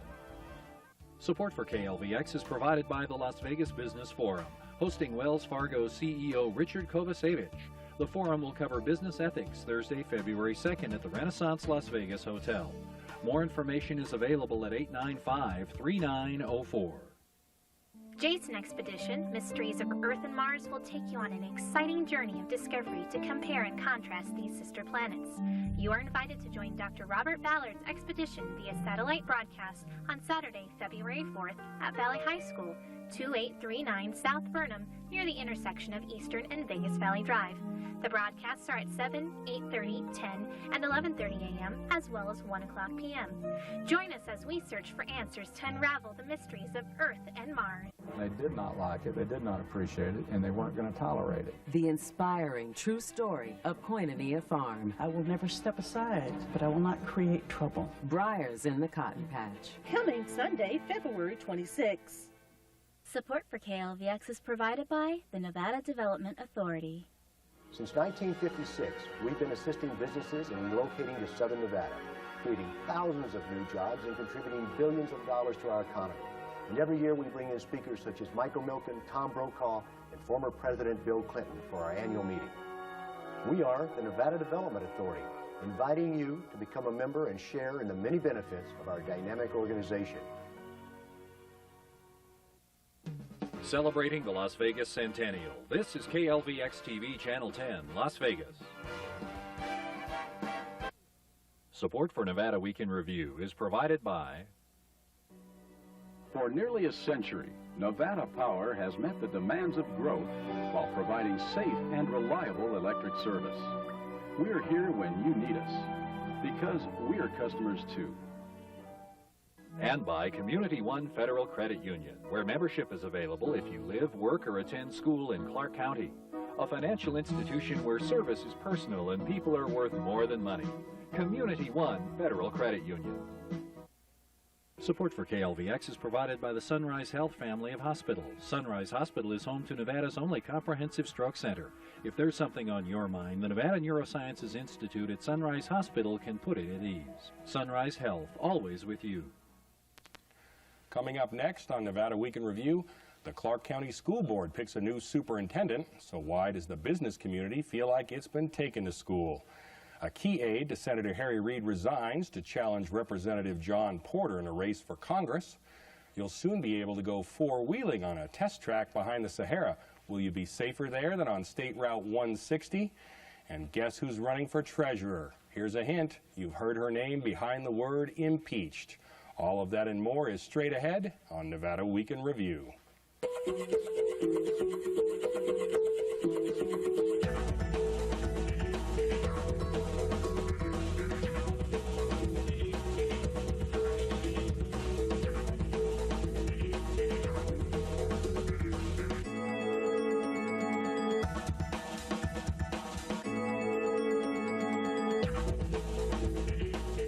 I'm Steve Sebelius, filling in for Mitch Fox, who's celebrating a birthday. Before we begin, let's meet the media panel. Las Vegas Review-Journal columnist Aaron Neff. Omar Safradzia, transportation reporter for the Review-Journal. Jeff Schumacher, author, director of community publications, and columnist for the Review-Journal. And political commentator John Ralston. Looks like it's 3-1 tonight here, John. I'm sure you can hold your own. The Clark County School District chose a new superintendent. The new boss is the same as the old boss. Walt Rolfels is the new superintendent. Here's a background report provided by Channel 8. New York education official Eric Nadelstern's dramatic decision to pull out of contention for the superintendent's job left acting superintendent Walt Rolfes as the only finalist for trustees to consider. I appreciate how demanding the last several weeks have been for candidates, the community, and my fellow board members. Trustee President Ruth Johnson acknowledged Nadelstern's departure left the superintendent's search up in the air. Trustee Susan Brager-Wellman wanted to go forward. I would like to see us offer Dr. Rolfes the position of superintendent for a period of through the end of the 07 school year. But Trustee Shirley Barber, a critic of how the superintendent search was conducted, asked that a new search be launched. I feel the search process was seriously flawed. Flawed in the fact that although 40 candidates applied for the superintendent's job, trustees only had information on the 6 finalists. Barber's motion for a new search was voted down. Then came the vote on whether Walt Rolfus should be offered a contract to become Clark County's next school superintendent. Motion passes. Once Rolfus signs the contract, he will be superintendent through August of 2007. Already, trustees are fighting the idea that Rolfus got the job by default. If he were by default, we would have just gone to him as the finalist to start with. Lots of developments this week. The only other candidate for this job, Eric Nadelstern, dropped out of the race. It didn't leave the board much choice. They only had 2 choices, either go with Walt Rolfus or start a new search. It seems the real story here, though, was the Council for a Better Nevada, this business group, gaming leaders, development leaders, who not only found Eric Nadelstern, recruited him, promoted him, and actually invited themselves along and shadowed him on the trustees' trip to New York City to investigate his credentials. Were they too heavy-handed in how they went about this? Yes. Next question. Walt Rolfus is the superintendent because of the Council for Better Nevada. That's the irony here. I mean, I think most of these folks are probably well-intentioned. They want better education in Clark County. But my God, Steve, I mean, sending a bunch of stalkers to go after these people when they're going on a fact-finding trip to New York. You know, they make breakfast reservations for 6 and suddenly they're changed to 15 without their knowledge by these folks. So heavy-handed. And the way that they treated the school board trustees is so demeaning and arrogant. You know, they're going to react. I mean, listen, I've made fun of the school board. We all have here who write columns. But my God, any human being backed against a wall like that and essentially called a moron by these people, you know, I don't think Nadelstern ever had 4 votes, by the way. I think some of these people told some of these business leaders what they wanted to hear. But I think Rolfus had the board in his pocket, so to speak, for a long time. Whether he's going to be able to do a good job or not, I don't know. The situation is a total mess. That's another question. Can he have a successful superintendency, given everything that's happened, given that there's no way you could argue that he was not the second choice of the board? Can he be successful? I would say it's a good thing he's only there till August of 2007. They went with this guy because he has a track record of passing a school bond and working on a school bond, and they have to go out for more money very soon to pay for a new school construction. But I think one of the ironies here is the voters in the current climate might have been more willing to pass a school bond with a real reformer in the school district. Not that Dr. Rolfus is not going to do that, but I'm just thinking the way this story has been painted is that Nadelstern is the reformer and Rolfus is the inside guy. So I don't know how that bond issue is going to play out and whether ultimately his brief superintendency will be viewed as successful. I view Rolfus's 7-0 vote by the school board actually is the most divisive 7-0 vote ever, because I think you have some board members that are saying, you know, after a year and a half, they'll see that Rolfus is the right man and they'll love him and they'll want him to stick around. And I think the other half says, well, we can't bear the thought of another search process now, so let's just put him in for an 18-month caretaker term, and we have 18 months to go find somebody that would be adequate long-term. Now, the school board came in for a lot of criticism after this decision. There were editorial cartoons, there were editorials, they were mocked and made fun of. What exactly did they do that was so awful? They checked the guy's credentials, they voiced their opinions. There were some who were in favor of Walt Rolfus, there were some who were in favor of Nadelstern. What did they do, really, that was so bad? Well, I think the criticism is going to be is that they're turning a blind eye to all the problems. They're essentially saying that there's no problems in the district. All this criticism we're getting is unwarranted. There are some successes, and you shouldn't criticize us. On the other hand, you know, there wasn't a lot of information out there about Nadelstern. I think people in the media here did try to find out some things. The school board, I don't think, did as much as they should, taking this, what looked like, and they deny it's a last-minute trip, it was a scheduling thing, to New York to suddenly try to grab some facts about this guy. Maybe he would have been a great reformer.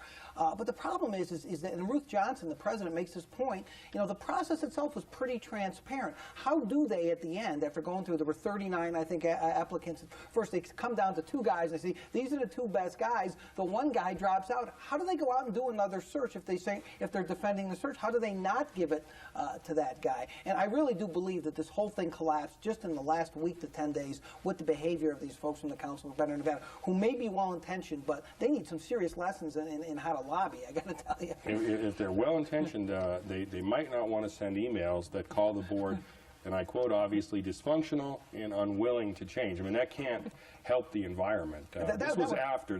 Maureen Packman, who was the executive director, and that was clearly written out of frustration and anger.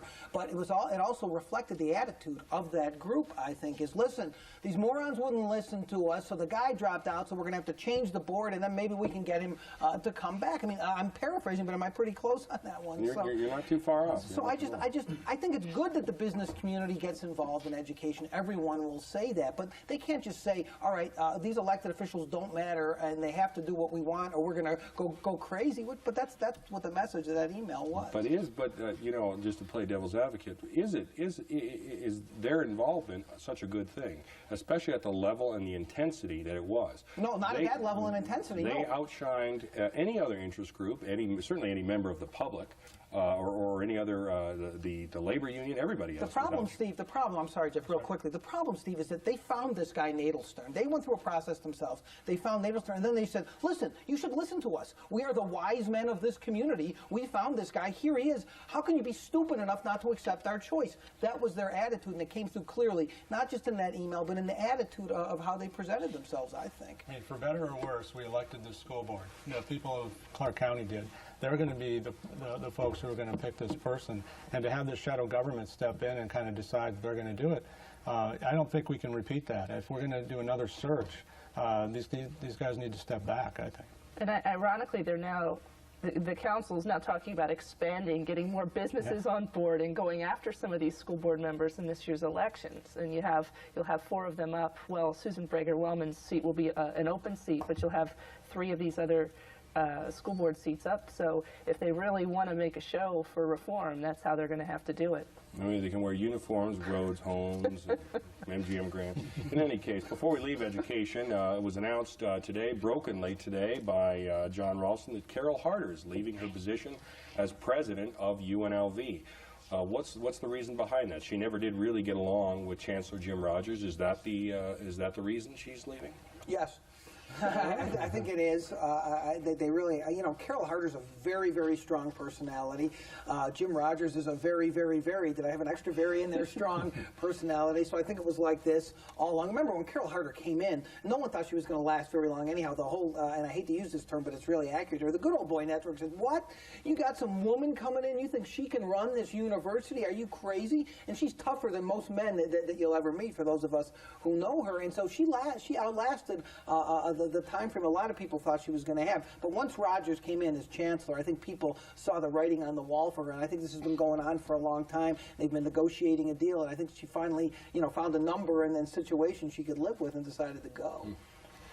Well, let's move on to our next issue. We had several state lawmakers accept tickets to a Rolling Stones concert in November. They were offered by former Attorney General Frankie Sudell Papa, now in her private capacity as a lawyer for AmeriQuest, which is a mortgage broker that, just had to pay $325 million to settle a nationwide lawsuit over predatory lending practices. You never want to find that out. Where does this rank in the annals of Nevada scandal history? Is this a relatively minor scandal, or?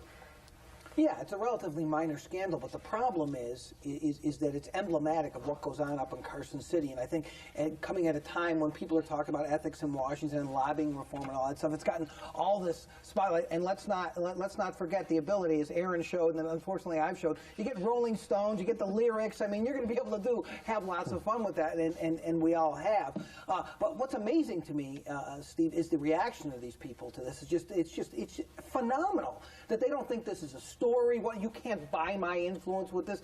I love it when people say that. You can't buy my influence with the 250. Well, what can you buy your influence with? Where are you setting the bar then? I mean, it's just so stupid. And what this is emblematic of, and those of us who have been in the legislature have seen this, is so few of these people wake up every day and say, here is where I'm drawing the ethical line. Here's what feels right to me, and here's what feels what doesn't. And I'm not going to move that line. That's what I think this is emblematic of, and I think that's why it has legs. Do we need a ban on gifts? No, we don't need a ban on gifts. I mean, I would argue you just need more transparency. I mean, who knew that these guys were going to this Rolling Stones concert back in November? I don't think anybody knew it then.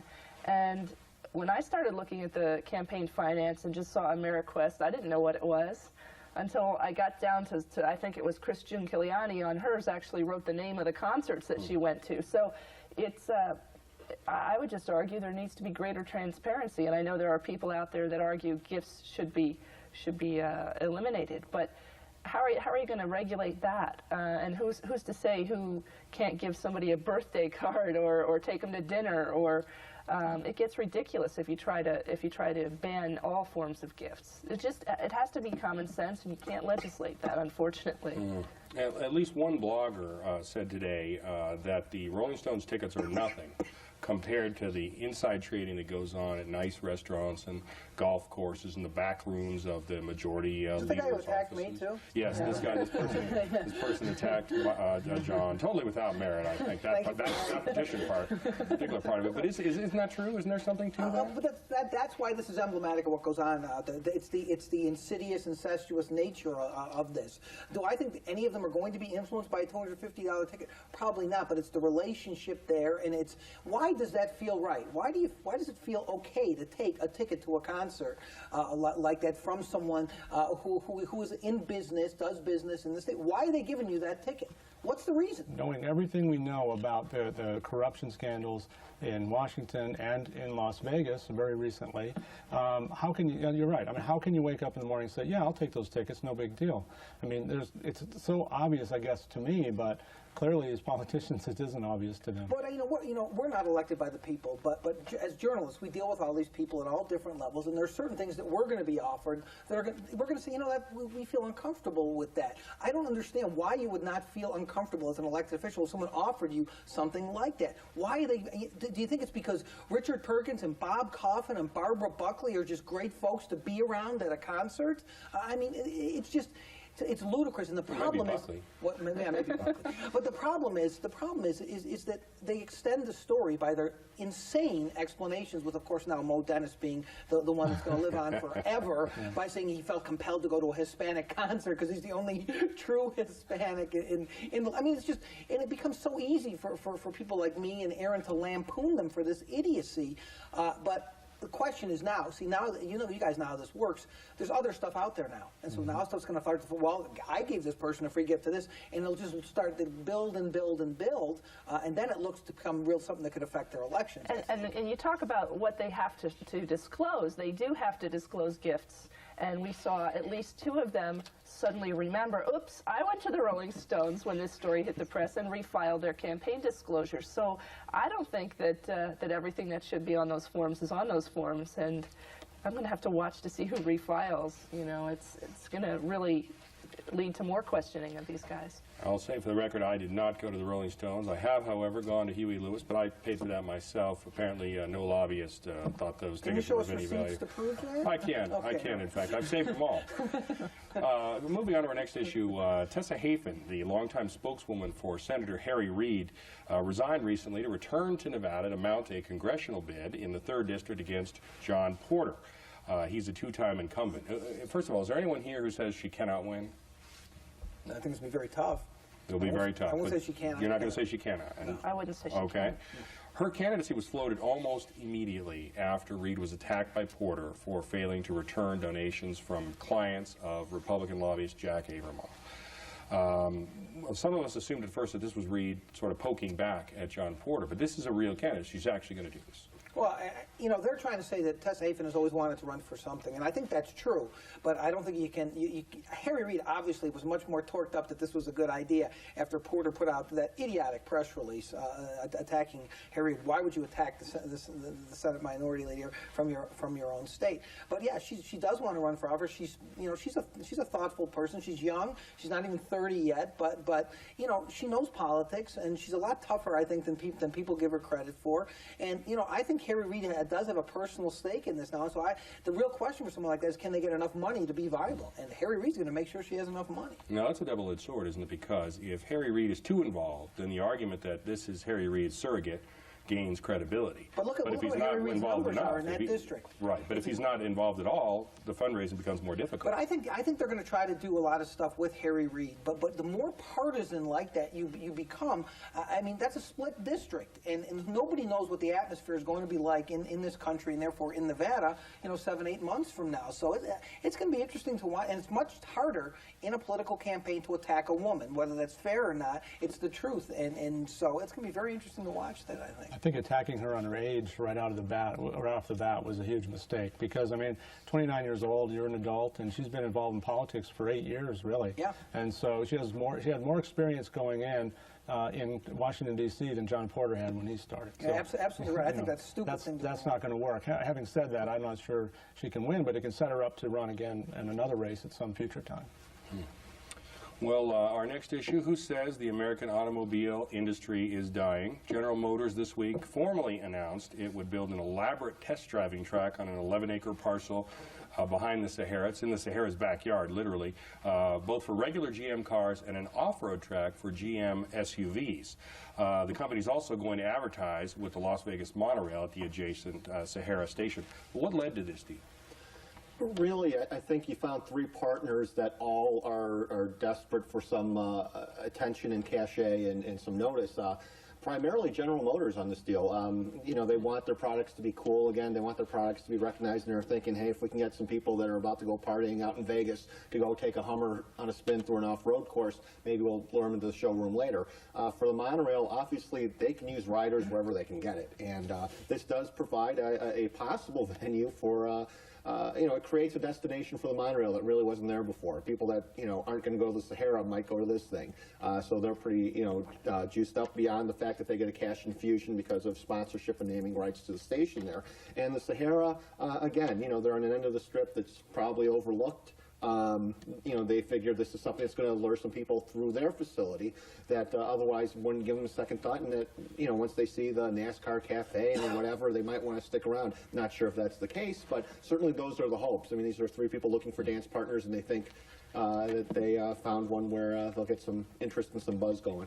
And there's a anticipation that this is going to have an effect on monorail finances. The monorail's ridership is very low. It's about, what's the average, about 29,000 riders a day? As of late, it's more like 23,000 riders a day. And, you know, sponsorships, you know, ad wraps of trains, theming rights to stations, that's always been a part of their business plan. Right now, it has become a really big part of their business plan because realistically, you look at the ridership numbers, and unless there's some real shifts in how people travel the Strip, they're going to need those sponsorship deals if they're ever going to break even. How much has the monorail's ridership been hurt by that negative coverage in City Life, would you say? You know, that's a great segue, because speaking of City Life, you can read all about State Route 160 in this week's edition of City Life that's on newsstands now. Once a sleepy little road through nothing but desert. Now new subdivisions have been springing up left and right, literally taxing the road, resulting in fatal accidents. What are the transportation planners doing about State Route 160? Well, you know, I think Route 160 is emblematic of a bigger problem in the valley, and that's how we plan for growth. You know, a lot of people say, well, why don't they plan roads for high growth areas when you expect it? And, well, they do, but the county has a system called warrants, where a road isn't wide and stoplights aren't put in until traffic patterns, traffic usage warrants it. The problem with that, of course, is while you can anticipate having thousands of drivers taking a narrow two-lane road, you're not going to start doing anything about it until all those drivers are there. So, you know, when people like throwing out the phrase, how many people have to die on a road until they do something? Well, actually, some people do have to die. Some people have to start using the road before they'll start doing something about it. The flip side of that is it's hard to find tax dollars to spend on roads when the roads are just in the middle of nowhere, and you know all you hear about are plans for a road. You know, it wasn't that long ago that Summerlin Parkway was called the highway to nowhere, and could you imagine Summerlin without it now? It would be Anthem in terms of traffic problems. But Summerlin Parkway, interesting enough, is financed by a special improvement district in that particular area. Could they not better coordinate with the planning departments to say, okay, we are going to have a subdivision here. Let's make sure the roads are at least contemporaneous with the subdivision instead of putting a subdivision in there, having 50, 60,000 more people on that road. Obviously, it's going to be justified almost overnight, and yet it'll take years to make that road flesh out. Well, yeah, there's ways to do that. Sorry to interrupt, but you know, like special improvement districts, which you're seeing more of, but also, you know, it wouldn't take that much for the county commission to say, you know what, we're going to shift the way we do things instead of waiting for warrants to pop up. If you have a study that says legitimately, you know, you might have X amount of traffic, Y amount of residents in an area, you're going to do those improvements proactively as opposed to retroactively. We've seen it in Summerlin, where private developers to get in there have had to do those improvements proactively. You don't see that in a lot of the rest of the valley. There's even a bigger problem in that Southwest Valley, and that is that there really isn't a highway access for anybody living out there. When you say State Route 160, you make it sound like it's a highway, but once you get inside the valley, it's like a 6-lane road, or in this case, sometimes a 2-lane or a 4-lane road. And when the more and more people come out there, the more stoplights are going to be, and it's just going to be like Decatur or something. There is not a highway access for folks to get into town, whether they want to go to the Strip or downtown or any place else in the valley. And so the gridlock on State Route 160, Blue Diamond Road, is going to be unbelievable 5 years from now because there's not a solution. And the hopes are that there'd be some more links for people to take the Las Vegas Beltway in instead, but you know, we are years away from those links taking place, and whether they'll be convenient for people to use. You know, that's a good question. The more you build up, the less you're going to have to start buying land for that Beltway route they're talking about, and then I'm not sure they have that land. So invest in Bell helicopter stock. That's the message from the Week in Review tonight. Finally, let's talk about State Controller Kathy Augustine. She was impeached for using office equipment to work on her 2002 campaign, and she's announced she's running for state treasurer despite the scarlet eye, I guess. She's got a poll showing her name recognition is high, but that can't be good name recognition, can it? Well, I said that to her when I was talking to her about it today, and she had a priceless quote, and I can't remember it exactly. I do have some unfavorables to overcome, which I thought was great. But, you know, listen, no one's going to pay attention to a race for treasurer. I mean, that's generally what happens. And so, you know, you took a poll right now, and someone's going to release one sooner or later. It'll show Augustine winning that race against Mark DiStefano. No one knows who Mark DiStefano is yet. Now, he's got a lot of money to spend. I mean, he's put like $300 grand of his own money in, which I think is a serious question. If you're putting $300,000 to become treasurer, what is wrong with you? An $80,000 a year job. Yeah. So, you know, it's going to be fun for us. I mean, listen, it's still a long time to filing. She only has $500 in the bank. If no one gives her money, she might rethink it. The question is, who's going to hire her? I think that's her problem. Well, the voters, at least down here, have shown a propensity to turn out elected officials who are accused of ethical improprieties, that they're under indictment, even sometimes just accused of being unethical, they get tossed out. Is that going to happen to her, even though she's running statewide? Well, I think there is a lot of residual negatives out there on her. On the other hand, as I said, people just are not going to pay that close attention to this race. And so if she can get some money, I think she could be problematic for DiStefano. But as I said, he's raised a tremendous amount of money. You can be sure whatever residual name recognition, negative name recognition she has, he's going to be building that up pretty quickly with that $300,000, $600,000 he has. And plus, who needs money when she's got her current office, the controller's office, to help her with her campaign? She's really got high-quality printers and graphics there. Well, let's just hope that Jim Rogers doesn't form a citizens committee, start looking for a treasurer. Oh, God. On that note, that's our show. For a better treasurer. Yeah, that's our show. Thanks for tuning in. Mitch Fox will be back in this seat next week, so make sure you're back in your seat. From all of us at Week in Review, good night. Islander Heritage Month. This is KLVX TV Channel 10, Las Vegas. Support for Nevada Week in Review is provided by... For nearly a century, Nevada Power has met the demands of growth while providing safe and reliable electric service. We are here when you need us, because we are customers too. And by Community One Federal Credit Union, where membership is available if you live, work, or attend school in Clark County. A financial institution where service is personal and people are worth more than money. Community One Federal Credit Union. Support for KLVX is provided by the Sunrise Health family of hospitals. Sunrise Hospital is home to Nevada's only comprehensive stroke center. If there's something on your mind, the Nevada Neurosciences Institute at Sunrise Hospital can put it at ease. Sunrise Health, always with you. Coming up next on Nevada Week in Review, Dario Herrera, guilty on 17 counts. Mary Kincaid Chauncey, guilty on 13 counts. The G-Sting verdicts are in, and Nevada Week in Review is next.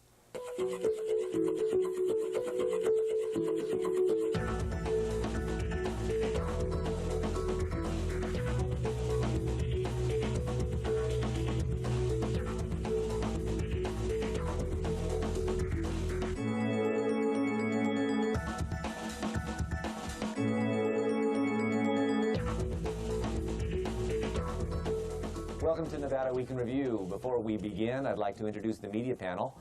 Molly Ball covers politics for the Las Vegas Review-Journal. Omar Sofraja covers transportation for the Las Vegas Review-Journal.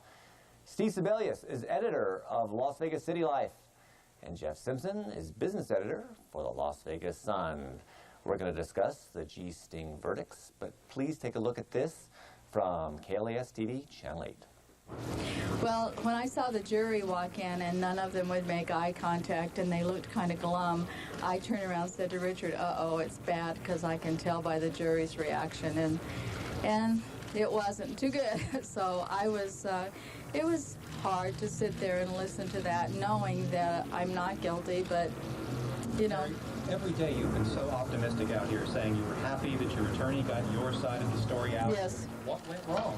Well, I still am happy that we got our side of the story out and that, you know, we got an opportunity to tell the truth, even though it didn't seem to matter, but I'm glad we got that opportunity. And I think that, you know, God has been with me through this whole thing, and He'll be with me through the rest of it, too. And I would like to thank all the people who have sent me cards and letters and emails and who have called me and who have prayed for me. I've had just hundreds of people praying for me, and I think that that will see me through it. And I don't know what God's plan is, but I still think He's in charge, and for whatever reason, this is part of His plan. It may not be for my good, but it'll be for somebody's good. I can tell you, if you're a politician, you're dead in the water if you're accused of something like this. If you're a slutty, topless club owner, you'll get nothing. Is that what we can conclude from this? I'm sure we can conclude a lot of things from this trial.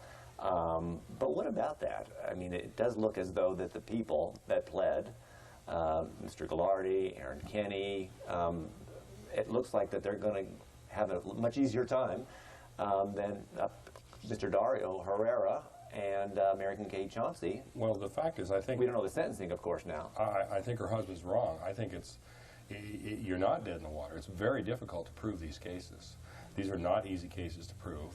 Even, you know, you had experts. I was doubting up to the last minute until I heard how quickly the jury reached its verdict, whether or not they would actually be able to make this case, because they couldn't show the direct line of money going from Ghilardi to Herrera and Ghilardi to Mary Kincaid Chauncey. And so I thought there was going to be problems. But these cases are notoriously difficult to make.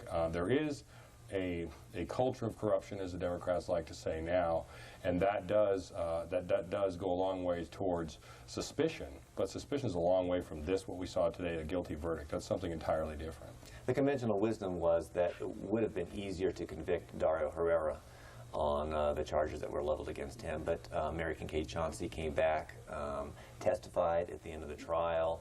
Her attorney, Mr. Wright, a very well-known, respected attorney here in Southern Nevada, apparently gave very convincing closing arguments, and it looked, according to courtroom observers, that was kind of swinging to her side. What do you think tipped the scale? He actually yelled at the prosecutor, produce the evidence. If you have evidence, produce evidence. Don't ask the jury to make inferences from tapes. But in fact, the tapes are pretty compelling. And I think that ultimately that's what did both of them in. Dario Herrera's testimony was a web of deceit and lies, and not very good lies either. There were huge holes in his testimony, and easily identifiable, because I know since I did it, and found just holes that you could drive a truck through. And so I think his decision to testify, I don't think he wanted to. I think he would not have done that had she not done that. But it didn't go well. I mean, here Mary Kincaid testifies. She looks very innocent. She looks very nice, grandmotherly up on the stand. Dario looks like a scumbag. Then you got character witnesses from Mary Kincaid Chauncey, including Richard Bryan, former U.S. Senator, former governor. You have no character witnesses for Dario Herrera. You have I think, Richard Wright, as you said, one of the best criminal defense attorneys in town, in Nevada, and did an excellent job. So I think Dario was definitely going to get the worst of it, no matter what. Our colleague John Ralston has always said maybe there's a fine line between what took place there and the whole system of campaign contributions. And do people that go ahead and say, I will support your campaign with money, expect something in return, they report it, it's all legal, it's all above board, but does the same expectation exist in this case and in a legal, quote, ethical sense? Well, I mean, the line between bribery and what happened here is very thin. It's essentially the same act. You've got somebody who wants something, giving money to somebody who's in a position to do something or not do something or make something happen behind the scenes. There are some key differences. None of these contributions were reported. And so in the legal bribery system, we'll call it campaign contributions, the public would have known, okay, Ghilardi is a huge supporter of Dario Herrera or Aaron Kenney. In the way it was done, those things were kept from the public. And ironically enough, I always laugh when somebody has a nefarious scheme and gets charged with tax evasion because they didn't report the proceeds of their illegal enterprise, which if they had reported, they would have gotten caught in their illegal enterprise. In this case, they said, well, these guys deprived the public of honest services because they didn't disclose that they were taking bribes from Ghilardi. Well, Aaron Kenney put it best. That kind of defeats the point. So in any case, I think the whole thing is a mess. The whole system is a mess, and there is really very little difference. And this case points out how narrow that definition is between the two things: campaign contribution being legal and a bribe not being legal. And what's the difference if I intend to influence somebody and they are influenced by that? I consider that a bribe, even if it's legal, even if it's reported. All right, let's move on to the next issue, and that has to do with the May Day March that occurred this week. Take a look at this. 10,000 people marched down Las Vegas Boulevard, closing the southbound lanes to traffic. It's a movement local union leaders as well as the Hispanic community hopes to build upon. The Culinary Union, along with casino executives, drafted a petition supporting the legalization of undocumented workers. Union members say they've collected already 40,000 signatures. Culinary Union Secretary Dee Taylor says next Tuesday, the petitions will be delivered to the congressional leaders in Washington, D.C. A contingent of 10 union workers, as well as casino executives, will take it to them personally. I think you need, obviously, a way to convey a message to Congress on a very large industry in this country that we're hand in hand on this issue, and this issue is very important to the gaming industry. Culinary Union and gaming industry leaders get together and say, hey, it doesn't help you, it doesn't help us. Report to work, sign the petition, we'll make sure that it gets into the hands of our congressional representatives. Did it work? Did that strategy work? What are you hearing in terms of the boycott and how it impacted the gaming industry? It was incidental impact on the Strip in terms of services for guests. Monday is not one of the biggest days of the week. Demand for resort services isn't as high as it ramps up towards Thursday, Friday, and Saturday. And there was certainly, I think, a big majority of workers bought into the Culinary's call to report to work as scheduled, and most did. You know, this cooperation between the casino industry and the culinary union is not new. They've cooperated on immigration for a long time. In 2002, the union's new contracts all have immigration clauses, and I don't think this has been reported in Las Vegas, but it's pretty interesting. The culinary gets warnings on behalf of workers if the INS is investigating the immigration status of employees, and the culinary would notify employees. Workers who are facing procedural challenges get 5 paid days off of work in a year to deal with INS problems. And when a worker gets citizenship, they get a free paid holiday. The industry and the culinary have, it's a mutual interest in seeing that workers have a clear path towards citizenship. And there really aren't huge numbers of illegal immigrants in the casinos. As opposed to the construction business, the hospitality business, most other businesses in Las Vegas that are heavily reliant on undocumented workers, because casino resort workers have to get work cards from the county, that just makes it much more difficult to get through the system with bogus paperwork, which is what most people do who are undocumented. You know, I'm not sure this is necessarily a liberal or conservative issue. I'm thinking of columnists even here in town, George Knapp, who writes for City Life, and others, has said in fairly strong terms that maybe there is an impact. You know, maybe there is an impact on our schools and our hospitals and social services and so forth, and maybe we need to reevaluate this whole notion of amnesty even. Well, there's no question there is an impact. I mean, no one's denying that, especially if you look at hospitals right around the border. There's definitely an impact there. But the point is, I had to laugh when I saw the culinary and the casino leaders signing their big petition and saying, "Oh, come to work. You can do more at work." Yes, in fact, you can make more beds at work than you could marching up the strip. You can sling more drinks. You can do all that kind of stuff. It proves that the real bottom line is, and maybe I'm cynical, but I think the real bottom line is that the casino industry is interested in keeping the casino industry going. Whether their people are legal or illegal, it doesn't matter. They prefer a good immigration reform package. But if they really wanted to prefer that, instead of just signing that petition, before you sign campaign contribution checks, don't just ask what their position is on gaming taxes, ask what their position is on immigration. And if it's not a position that's congruent with the casino industry's preferred method of immigration reform, don't give them that. Make that a condition of campaign contributions. And I think you'll get a lot more people sitting up and taking notice. When you bring people here for the back of the house tours and all that kind of stuff, talk to them about immigration as well. I mean, they have clout. They have clout. Maybe not as much as some other industries, but they do have some clout. And they can throw that around on this issue. I haven't seen them do that so far. And when you say it's not a liberal or conservative issue, I think that's a really good point, because so far these marches, these protests have been pretty politically radioactive. You don't see a single official or candidate or politician out there with them. You don't see a Democrat, you don't see a Republican, not even if you want to see it as a liberal thing, not even the most liberal candidate will go out there and stand with the marchers. And even on the other side, we had Mr. Beers show up at a group that does not support immigration reform. And exactly. That group, as I understand it, favors even deportation. So when you get to the far end of the other side, exactly, I think the sort of polar opposite of the people who are saying immediate amnesty is people who are saying immediate deportation, and no politician is willing to be there either. Yeah, on either side. All right, $3 a gallon. If you think you've got pain at the pump, just think if you had to commute from Pahrump. That rhymes. I didn't plan it that way. Take a look at this. Many people come to Pahrump because they tout affordable housing. They say the commute to Las Vegas is worth it. But with gas prices so high, is it really worth it? I commute 5 days a week to the airport. It's 52 miles each way. And my girlfriend drives 55 miles each way. So we're both doing about 210, 215 miles a day between us.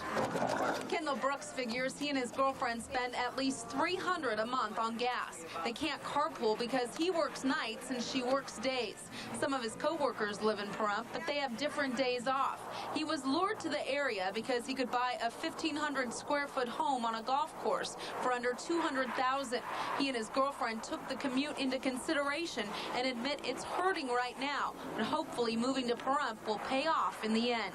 I think I'm ahead because of the equity that the house has earned already.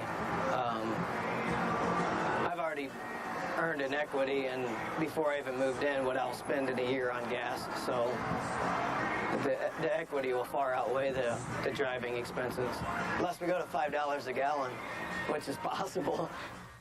All right. We hear all these analysts saying that we're going to see $4 a gallon, $5 a gallon. Now, in fairness, the price of oil did dip, what was that, $74? It went down to $70. Is that going to offer us much relief? First of all, people want some good news here, Omar. Come on. Well, you're not getting it. You know, the long-term prognosis is bad, and you have a number of factors that are really coming together right now to influence prices. You know, you keep hearing about bottlenecks in refining, and that's absolutely true. We don't have nearly as many refineries as we used to have 10, 20 years ago. They are enormously expensive to build and to operate and to get permits for building them. And besides, when you're making a boatload of money, what incentive do you really have to build more refineries? That's something that the oil companies certainly have figured out. Also, in terms of our ability to pump oil out of the ground, there's a lot of oil left, but the easy-to-get stuff is pretty much tapped out. The stuff that we're going to be getting in the coming years is going to be the more expensive stuff to find, to pump out, to refine, and then on top of that, global demand and domestic demand are still skyrocketing. You have China and India using oil at an unbelievable rate, and despite the whining about prices here, the fact is we are using more gasoline today than we did last month, last year, the year before that. Demand still hasn't leveled off, and there's a school of thought among some analysts that until there's a drop in demand, demand destruction is the phrase, that prices won't level off. And there's a Goldman Sachs study that came out last year. It's not universally accepted, but it notes that in their thinking, demand destruction won't come until we are spending as large a percentage of household income on gasoline as we did in 1981, the last time there was a significant dip in demand. At today's dollars, that would put the average price of gas over the course of the year around the $4.30 mark, which means with your annual seasonal spikes, you might even see some $5 here and there. And that's something that they would expect would happen sometime in the next 24 months. Just imagine how high gas prices would be if we didn't have those enemies of the oil industry in charge of the federal government. George Bush and Dick Cheney, those long-term enemies of the oil industry.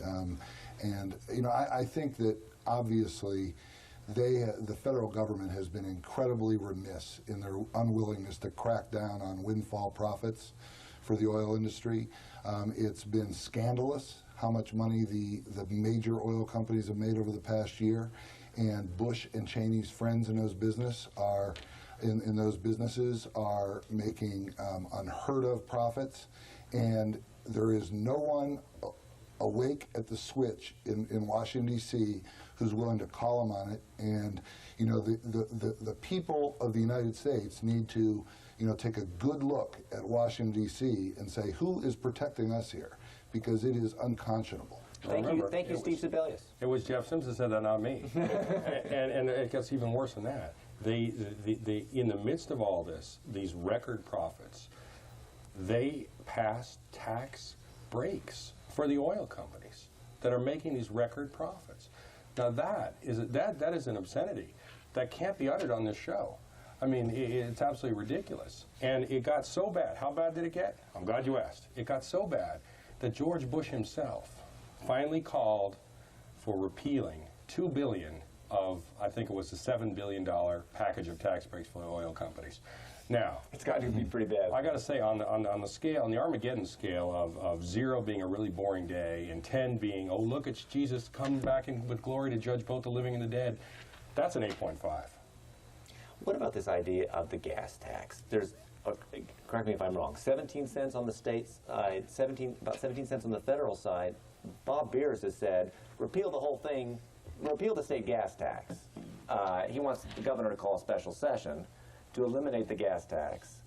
But isn't that sort of like Congress passing out $100 rebates to relieve the pain at the pump? Well, you know, you know, consumers are crying out for any relief, but I think what they mostly want is long-term relief. And this would be like putting a Band-Aid on an amputation. You know, do you want to solve a short-term problem in a very cosmetic way, or do you want to deal with the long-term problems? You know, long-term problems would be that we still enjoy using a lot of gasoline, that the refinery or the oil producers don't have any incentive to try to find ways to fix the bottlenecks, and those issues aren't going to be solved by, you know, tax breaks or tax rebates. Those issues are going to be solved by taking a hard look at how we do how we use oil and how we make oil in this country, and that might mean a stick approach, it might mean a carrot approach with both consumers and producers.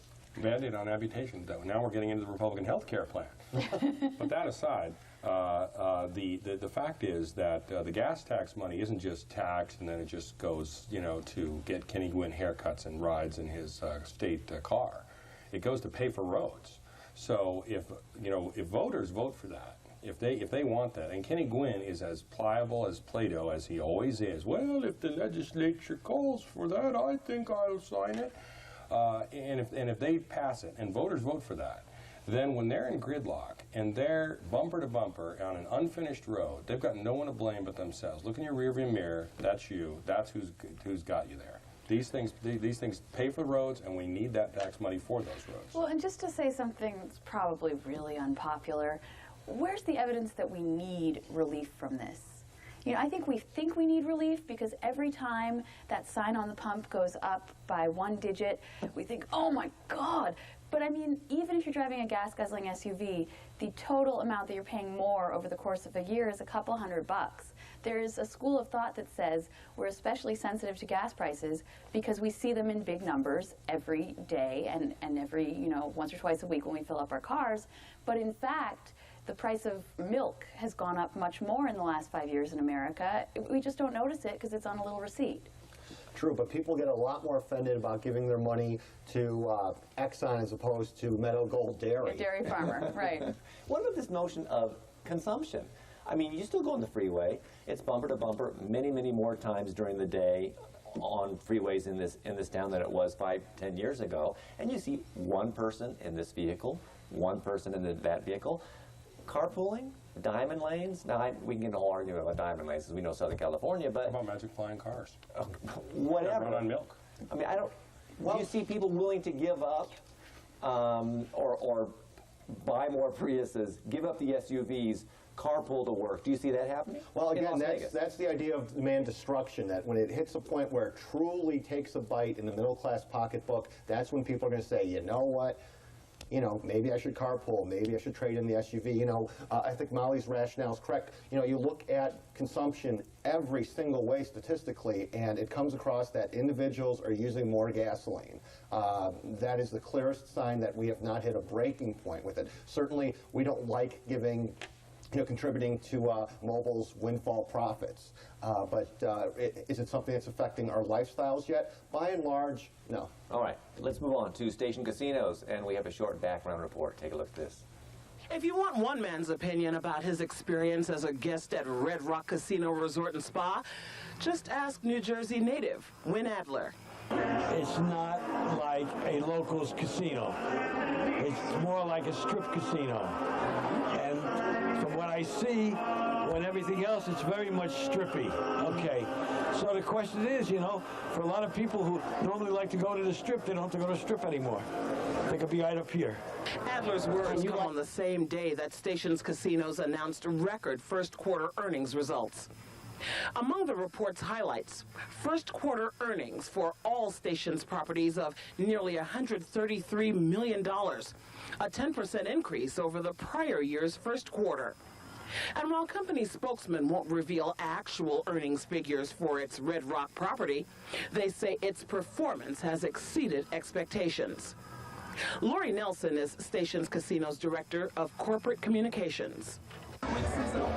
We're we're thrilled by the response we've had over the past couple weeks. People are checking out the next must-see in Las Vegas. You know, it's certainly the new kid on the block, so everyone likes to see what's new in Vegas, and that's certainly the crowds we've seen the past couple weeks. Okay, Red Rock is still the talk of the town, still got a lot of buzz. First quarter earnings came in, driven by the success of Green Valley Ranch, because Red Rock wasn't built to it. Didn't open until after the first quarter. Exactly. What's your overall assessment of the company at this point? It's just a smooth-running, well-oiled machine that continues to squeeze more money out of the Las Vegas locals market. We're the gamblingest town in the nation, probably you know, anywhere on earth except for Macau. And people here like to gamble. Station Casinos benefits mightily from that. They do it best at their properties that are in the wealthiest, demographically sweet parts of town, like Green Valley, Santa Fe, Sunset Station. Those properties are continuing to make a lot of bucks and make Station Casinos and their shareholders really happy. And Green Valley's holding up pretty well against South Coast. Green Valley's pretty far from South Coast. I mean, it's like, you know, it's like a little over 5 miles, and there really aren't tons of people who live right in between those properties who have to make a decision one way or the other. In the locals casino market, there's just more than enough customers to go around in Las Vegas. So South Coast is surrounded by a bunch of people, and for those people, it's the closest place, they go there. Green Valley has even sweeter demographics. The people closest to that place go there. Station Casinos and the family that owns my newspaper, The Sun, they share that property, and they make you know, buku dollars there. Okay, we're out of time. I want to thank you for being on this edition of Nevada Week in Review, and I would like to thank you for joining us as well. We'll see you next week. Bye-bye.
Support for Nevada Week in Review is provided by...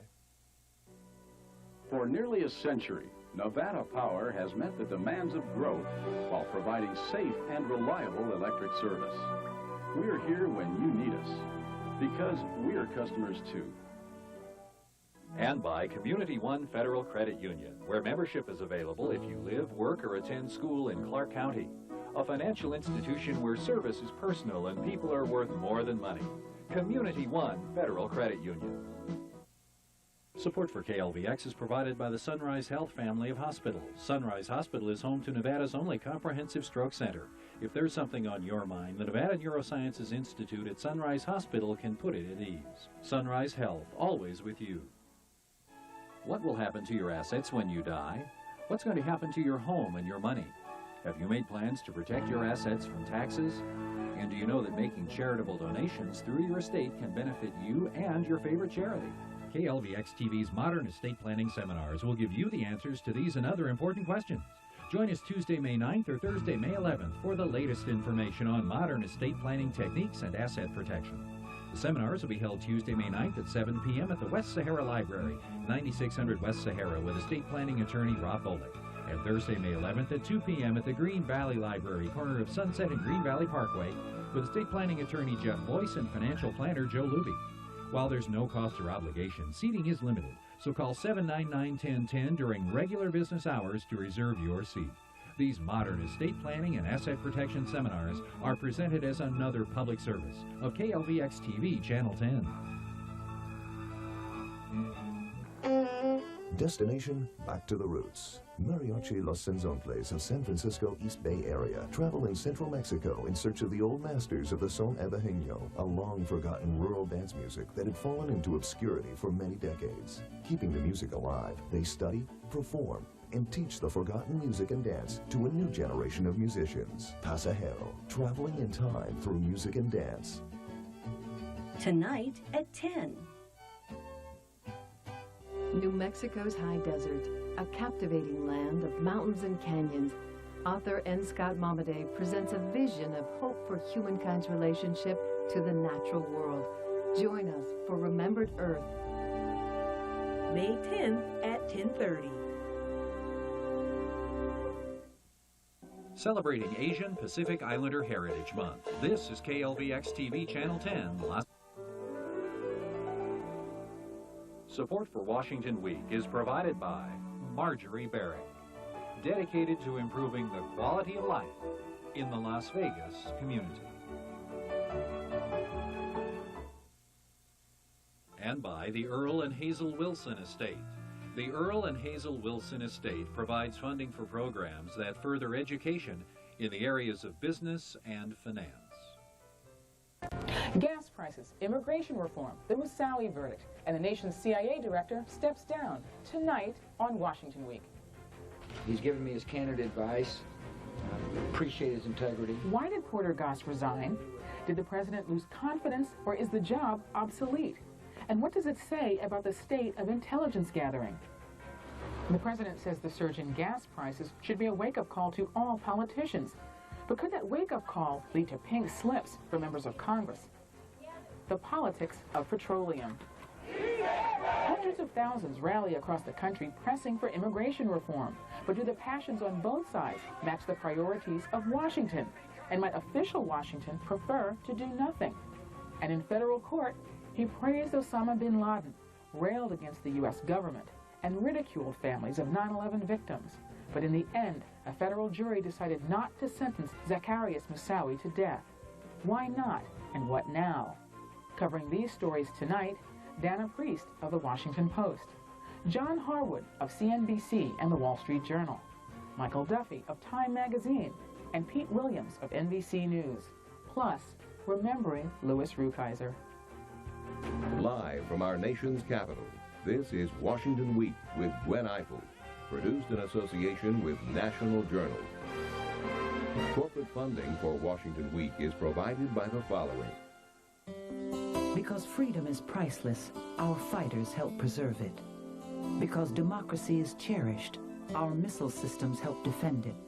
Because security is vital, our satellites and network systems help ensure it. At Boeing, we break the barriers of technology to make our nation and the world more secure. Because tomorrow is treasured, it's our privilege to help protect it. Boeing, forever new frontiers. Thanks to an ongoing commitment by America's mining companies, more than 2 million acres already have been reclaimed. You can learn more about reclamation and modern mining at nma.org, the National Mining Association. Corporate funding is also provided by Chevron. Major funding for Washington Week is also provided by the Corporation for Public Broadcasting and by contributions to your PBS station from viewers like you. Thank you. Here again, substituting for Gwen Ifill, Michelle Martin of National Public Radio. Good evening. Today featured a Washington classic, a Friday surprise. The news, Central Intelligence Agency Director Porter Goss resigned after serving less than 2 years. The president offered kind words about Goss's short but rocky tenure. Porter's tenure at the CIA was one of transition, where he's helped this agency become integrated into the intelligence community, and that was a tough job. And